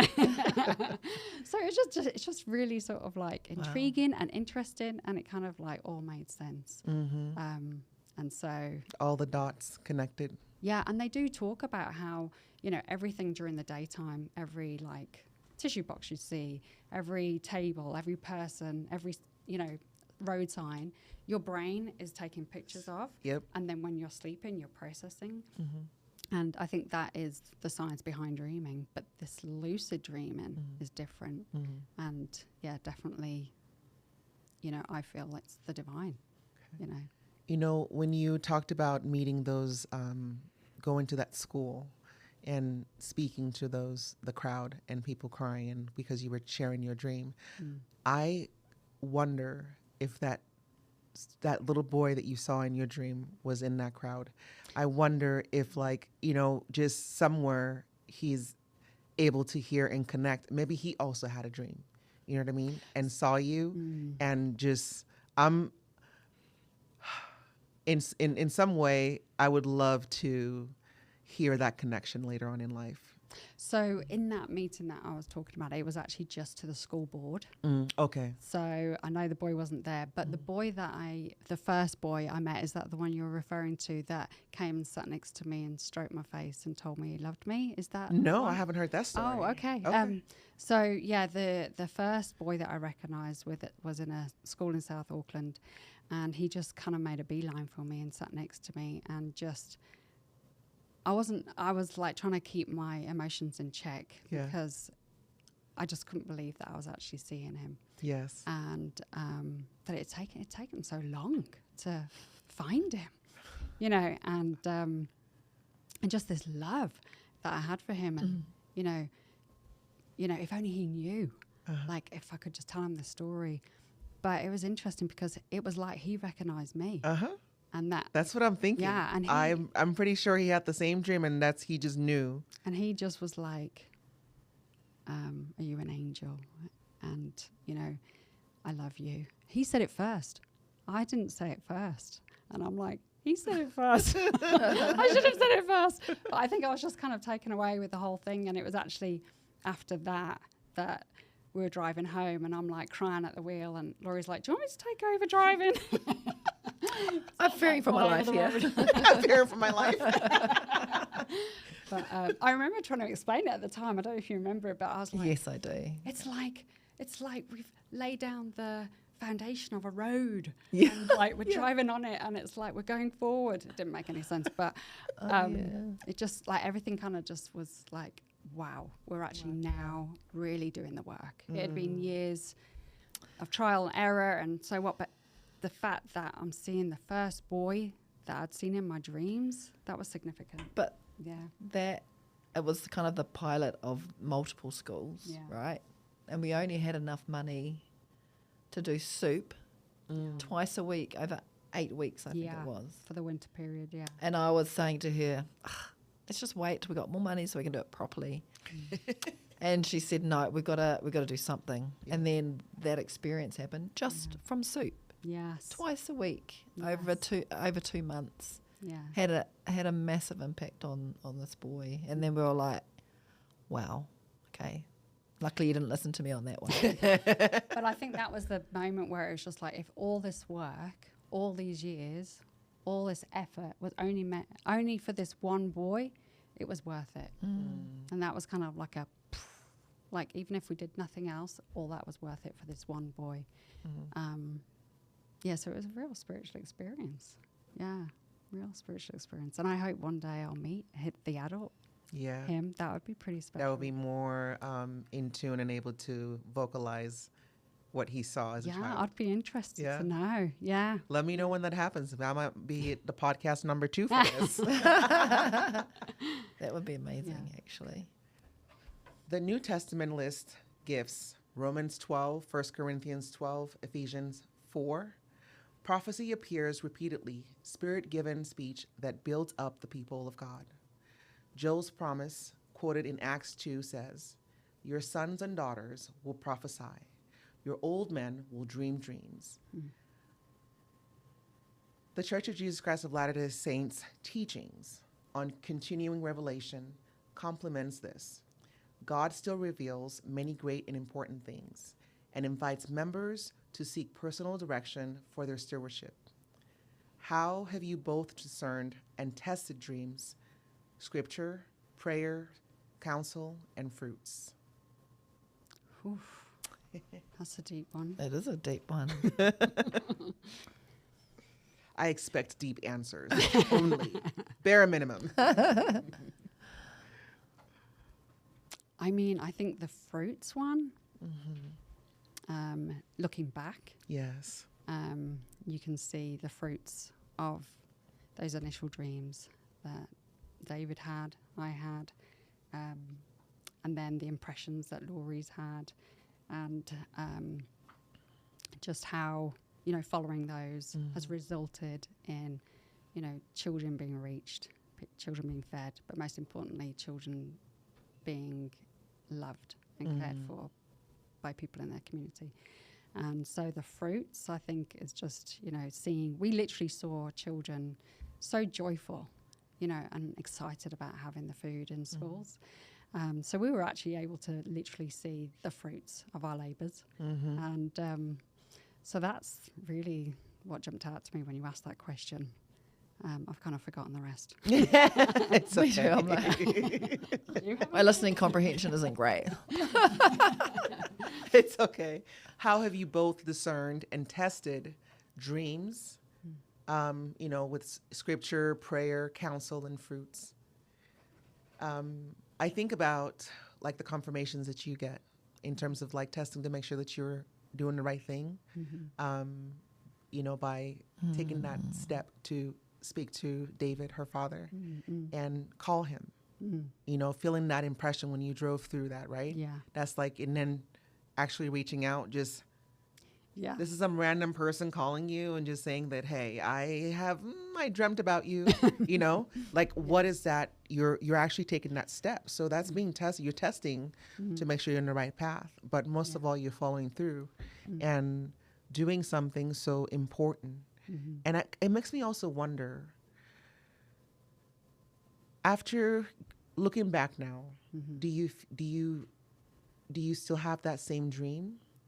Or is it different now? Like if you do dream, do you see those children, and are they like, what's the outlook? Or did that just end because you fulfill the job that you were supposed to do? Yeah, I haven't had any more dreams about those children. I haven't had any sort of like seeing them in the future or anything like that. I think it was kind of like I needed those 3 dreams to do that work. And then, not that Feed the Need isn't doing anything, they are. It's still alleviating food insecurity. But I haven't had those same dreams to do with Feed the Need, or the charity work there. I'd get new dreams. Yeah, it's kind of like, so when we moved here, I'd have new dreams that I'd see people's faces and see the work that needed to happen. And so, yeah, is that what you're asking? Yeah, I'm just, it seemed that when you had those dreams, until you took action, you continued to have those dreams. Yeah. But because you took action, it was almost like you could close that chapter for a certain time, because you've implemented the necessary work that needed to take care of the well-being of the children. Like you fulfilled God's request, right? To some, it's just for that for now. Yeah. And maybe there will be another part where you'll see, but you've basically given someone else the torch to keep it going, and implemented something that will keep going. Yeah. Long after we're gone. So Right. I think that's just incredible. I feel like, well, the latest dream that I did share with you, I could share right now. Sure. But I saw myself in a hospital, an old hospital building, and the walls were cracked, and it was very, very quiet. And I saw this woman nursing people, and the way she was like caring for these people was incredible. It was like I was being taught like how to really care for somebody, like at another level. And then this person turned around, and it was Mother Teresa. And I literally was like, oh, it's Mother Teresa. And she said, I need your help. And then I felt bad because I was just watching her doing her thing. And then she walked over to me and she patted my arm and she said, you'll need these 2 things. And she handed me a towel and this jar. And when I looked down, it was labelled a balm of Gilead. And I remember thinking, okay, the towel makes sense because you're always using that when you're serving people. But this balm of Gilead, what did that mean? What? I've heard of it, but what does it mean? And then I was trying to make sense of it in my dream, and then woke up. And then was just thinking, you know, got my phone out, Googling balm of Gilead. Went and told my husband, and that's when he said, why can't you just have normal dreams? Matt. Yeah. And then he was like trying to find stuff about the balm of Gilead. And I feel like it's a message. I think now it's like, now's the time to bring your faith to the table. Like when you're going out serving, using, you know, practical ways, using that towel. Also, like, you know, you can let those children in New Zealand know that this God had given you these dreams, that he knew them before you did. You can go into a home and just say, you know, the reason I'm doing this work is because I've had dreams that have motivated me to come and serve people like you, and let them know that there's a loving Heavenly Father. Absolutely. And that, you know, Jesus Christ came to earth and, you know, sacrificed his life for us. And so maybe like I'm meant to bring those into those everyday interactions when I'm serving people, because I've never done that. I've never brought my religion or my faith into anything. Like with those children, I never felt it was appropriate to say, I had a dream about you, you know. I've always kind of held back telling the recipients, and even like the young people in that transitional housing, just that love that I feel for them, even though I've not met them, but I'm going to meet one. Yes, absolutely. Like, do you see that? Yeah. How God is working all this out? Yeah. And how like that love that I feel is actually from Heavenly Father and Jesus Christ. And being, I suppose, like courageous enough just to let them know that it's not just, oh, there's this woman trying to be nice and do nice things. Like to be a little bit more confident and bold with the why. Yes. Yeah. So that was my latest one that I'm like, okay, right. Yeah. Absolutely. Miss Lori.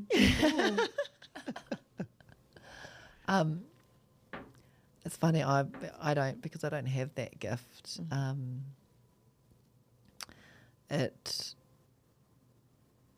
My challenge is actually taking on that. Not counsel, but the direction that's provided by either my sister or my dad around, you know, certain things that they've been shown. And often it is very much like you're trying to interpret what the heck does this actually mean. And it's interesting because some in my family are kind of like, meh, you know, don't listen to that. But I've learnt just over the years that there's no reason why I shouldn't, like, you know, these things that have been shown, they've been shown for a reason. And so I see it as a real blessing to do that. But I know, even though it's hard sometimes, I get lots of warnings. Like my sister had a dream a few years ago. I had just finished reading this finance book, and I was on a mission, like, right, I'm going to do this, the finances, that. And she had a dream and shared it with me, which basically we interpreted it as, if you do that, it's going to cause real issues in your marriage. And there would be this distance between you and your husband. And so I thought, and I was like, what? This is really good for us. I know it is, but looking back now, it was not the right timing for that, and we weren't prepared to take those steps financially. But we are now, and so we're kind of taking those steps now. But together, but really grateful that my sister was able to share that with me because of that. And so the challenge for me, and it's not a challenge anymore, it used to be, is to take that on board and to be humble and know that, you know, that's for a reason, and I need to follow that. Yeah. Can I add to that? Absolutely. About Lori? Like, I remember Matt saying to me several times, I haven't had your dreams. Like, remember that. So, like, you know, when things kind of are a little bit mucky, messy, difficult, you know, I'm like, but it just is the way it is. We've just got to do it. Like, you know. And then he's like, but I didn't have those dreams. Like, almost like I've got like this added bonus of being able to visualize what needs to happen. But then, like, Lori hadn't and Matt hadn't. And what I love about Lori is that, so for example, there was one story, we were just talking about it last night. There was this young boy that I'd seen in a dream, and that he was at this crossroads, and I felt like he was going to go down the wrong path. And in the night, I rang a mutual friend, Ricky.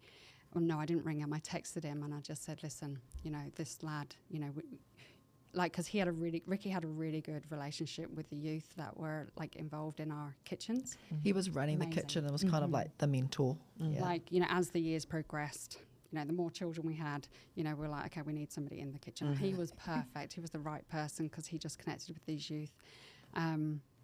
And so I texted him. I said, you need to take him under your wing. You need to help him. Like, when he comes in this morning, like, you need to, because he's going to go down the wrong path. And then I get a call later from Lori, and she's just like, I've heard you've been dreaming again.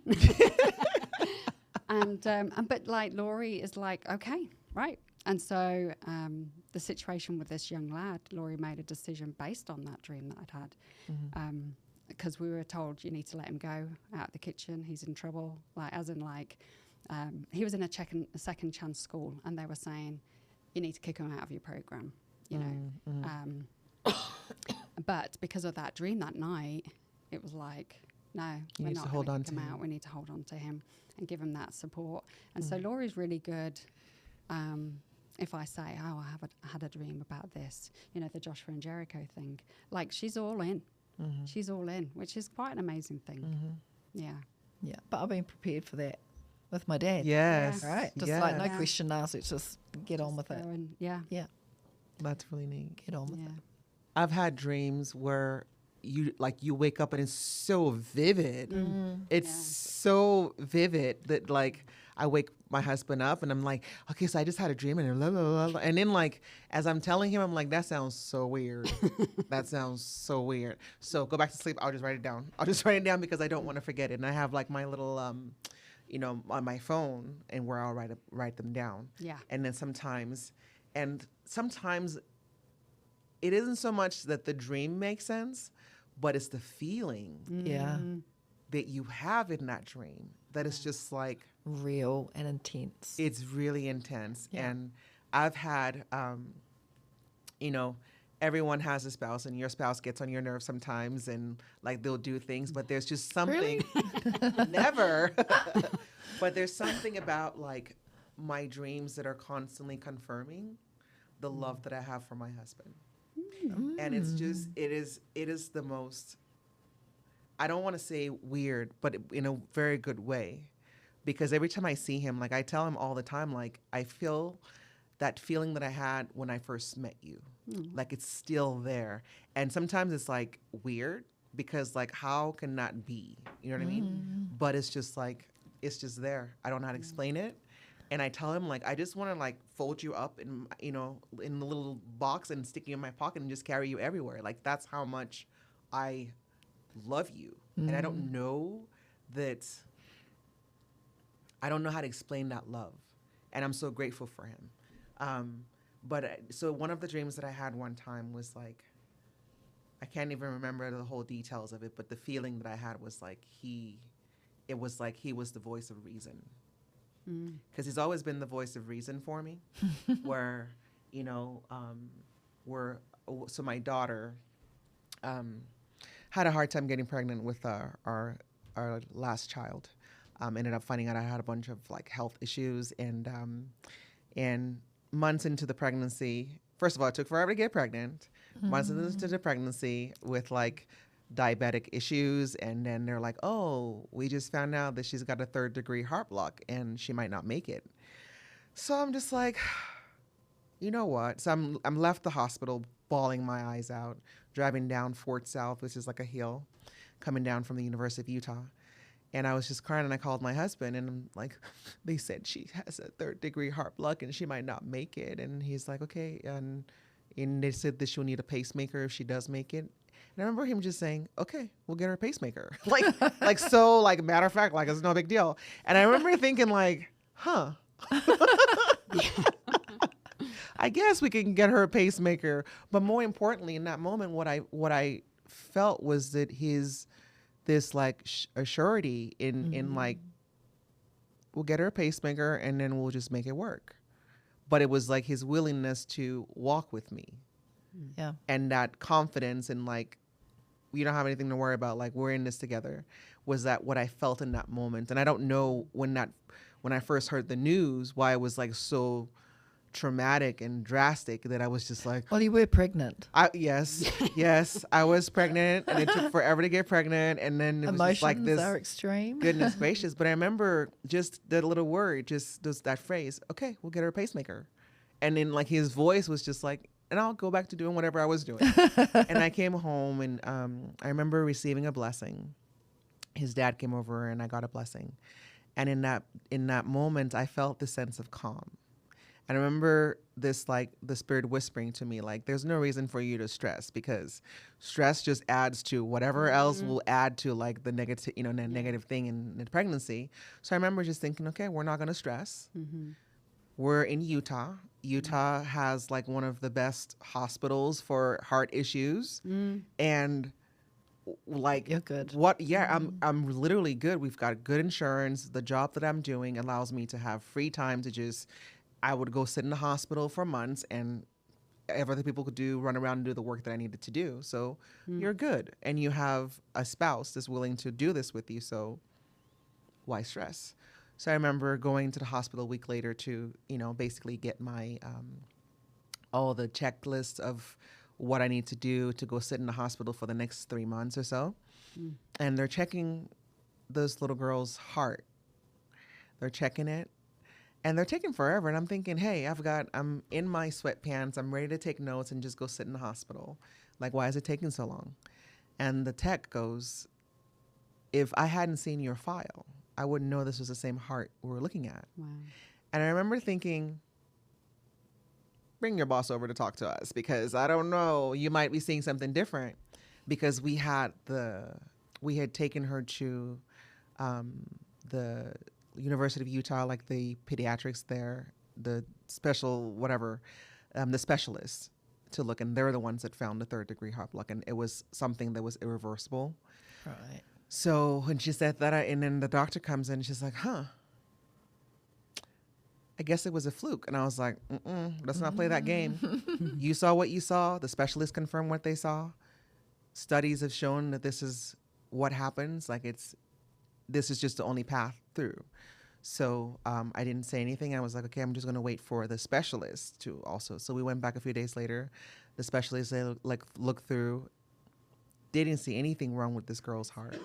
Not even first, second, let alone the 3rd-degree heart block that they had diagnosed her with. Nothing. Wow. Her heart was perfectly normal, beating exactly how it's supposed to be. And I remember they were like, I guess and I was like, listen, that was my God performing a miracle, okay? Because I had accepted this, and I had just basically, and I'm a firm believer of God will never give you more than you can handle. And in that moment here, I was like, oh, and my husband's like, okay, we'll get her a pacemaker. But that was God, like, just reminding me that if this is what God wants us to handle, he'll make a way. And I remember thinking like, Heavenly Father, because I was doing a research into what it took to have someone a 3rd-degree heart block, like what their life would be. And one of them was that they would be prone to heart attacks.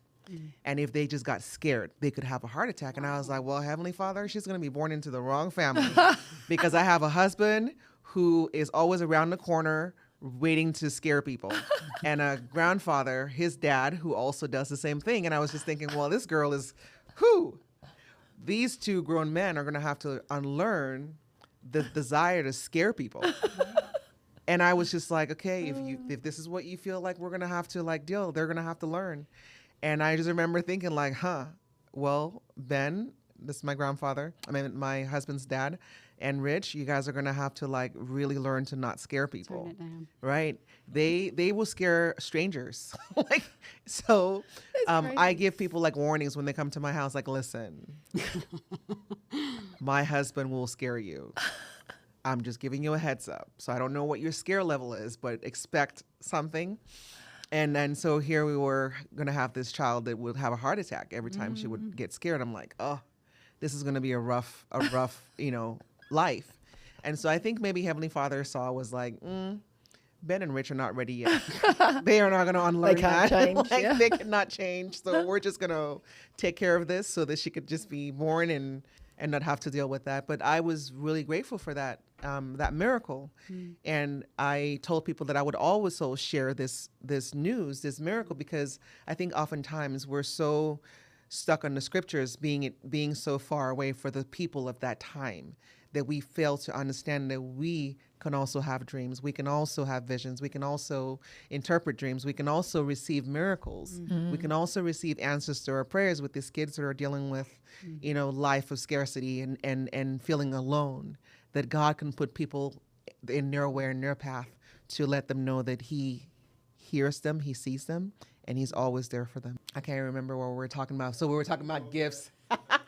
So when we talk about these gifts, like, what do you do with those when you have those dreams? Like, how can you capture it? How can you make it so that you don't forget, and especially when they're recurring like that? So what are some things that you do? And then Lori, let us know what kind of, you are on the receiving end when your father shares this with you. What do you do? Well, you talked about being able to just listen, which is hard. So Kerry, start with what do you do when you have these dreams? So I used to have a pen and paper next to my bed and would write down details of the dream when I got up in the night. But now I have my phone and I make sure before I go to bed that the light, the on the settings, the light is low. Yes. Then I'm like, and then I just put them in my notes. So then to make sure that, there's not one detail that I miss out. And even when I'm like sharing a story, I always think, even last night we were just talking, I was like, actually, I'll just read it from the notes because I never want to get it wrong. Yeah. Like I want to make sure that it's like, and even with this book, The Gift of Charity, there's experiences there that I shared with somebody else and just making sure that they, it was the same for them. Like I'm getting it right, I'm not getting it wrong. So I think it's important to write down those details or, type the details to make sure that you don't forget. It's interesting though, because in my dreams, like I'll have like pictures come into my mind, almost like, and also like a video almost that you're watching. That I never forget, but it's those, like if there's words that come into it, I need to make sure that I put those down. So you were talking earlier about feelings. Yeah, I definitely still remember the feelings and images that I saw, but sometimes the details I need to make sure that I write down. So if people are having dreams, I think that would be important to put a pen and paper or have your mobile phone ready. So in the night when you have the dreams, I have sometimes thought I'll remember this in the morning. And like I can remember things that I saw, but not always the words. And so I've learned that take a note while you can and then go back to sleep. Yeah. And it's almost better because then you're not laying there thinking, okay, I have to think about this so I can remember it. Yes. Think about it. Then and you I've just done stay that. awake. Yeah, it's so stupid. I'm like, just write it out, get it out your yeah. head and move on. Yeah. And then take the first step. Take a step. I always feel like there was a saying, do not suppress a good thought. So if the dream is something that is going to help somebody, help a people, that go with it. If it's going to do good, go with it. Yeah. Okay.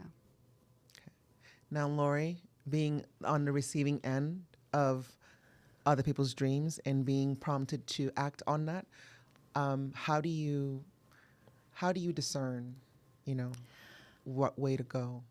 Yeah, it's interesting because when my dad or my sister have had dreams about me or my family,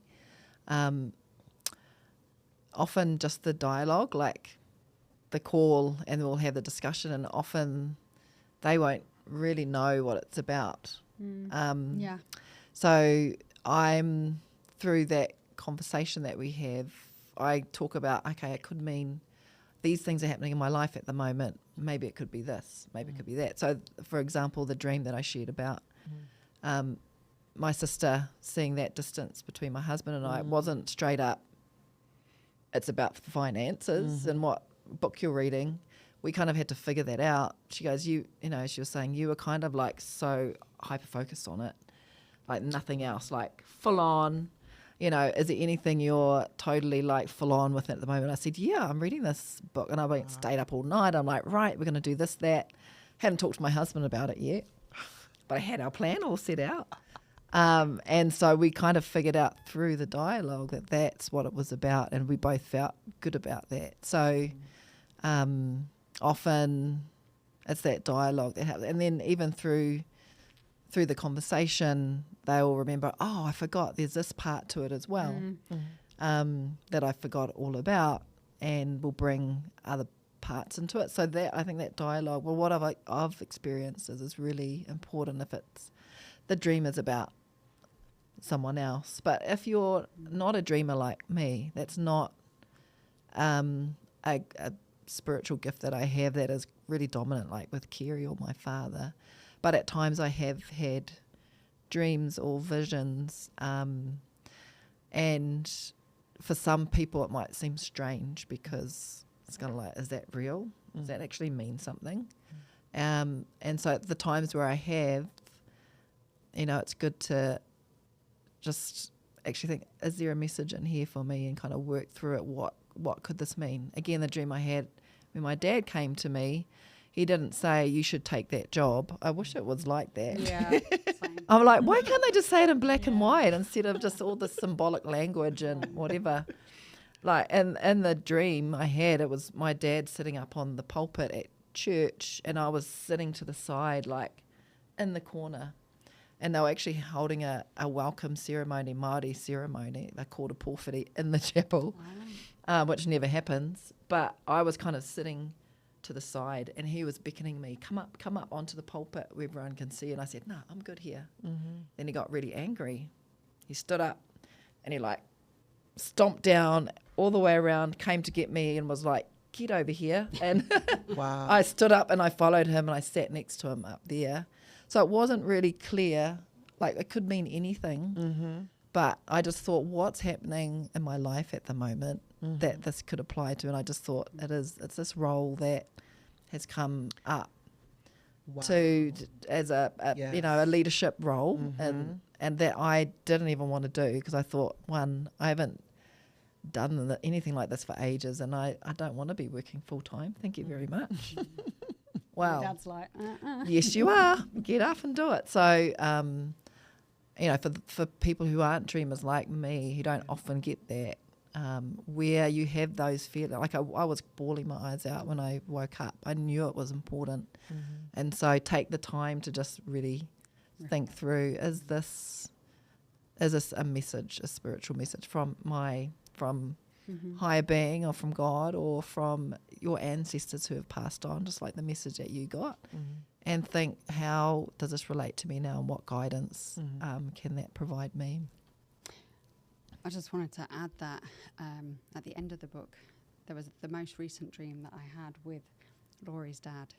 He was dressed really smart and he looked really well, and he said, "Hitangata, hitangata, hitangata." Is that how you pronounce it? Yeah.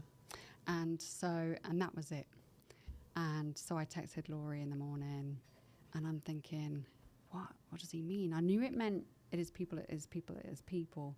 But I didn't know that there was this whole other part of this Proverb. declaration, proverb. It was a Māori proverb, common one. And so she said, and another friend also commented on the similarity. And so I kind of really delved into that proverb. Like, what is it that I'm missing? What is it? Why does he come to me in this dream to say, it is people, it is people, it is people? Like, I know it's people. So it's just kind of like trying to make sense of it. You have to do the work as well. I think you have to be willing to do the work. And so, yeah, just kind of really spent a lot of time with this, you know, understanding this proverb. And then really what stood out to me was just like how serving the one, well, I'll send you the proverb, but how serving the one has this knock-on effect for generations, past and future. And I'm like, whoa, that's deep. Okay, it's about serving the one. Like, so I don't know, it's just kind of like trying to take those dreams seriously and make sense of them. So kind of just following on what Lori was saying. But you can cut that if you want. Oh, no, we will keep that in because that's wonderful. Kerry and Lori, your lives show that when we honor both scripture and culture, both signs and spirit, God's breath weaves us together. From Hongi with children to Korowai, mantles of service, from dreams at night to love in action by day, this is how heaven touches earth. May we all attend to our dreams, steward our gifts, and wrap our communities in a Korowai of love. Kerry and Lori, your lives show that when we honor both scripture and culture, both signs and spirit, God's breath weaves us together. From Hongi with children to Korowai mantles of service, from dreams at night to love in action by day, this is how heaven touches earth. May we all attend to our dreams, steward our gifts, and wrap our communities in a Korowai of love. Whether we call it prophecy or matakite, wisdom or tohunga counsel, the test is love. Scripture says gifts are for the common good. Māori life calls it manaakitanga. Different names, one giver, serve.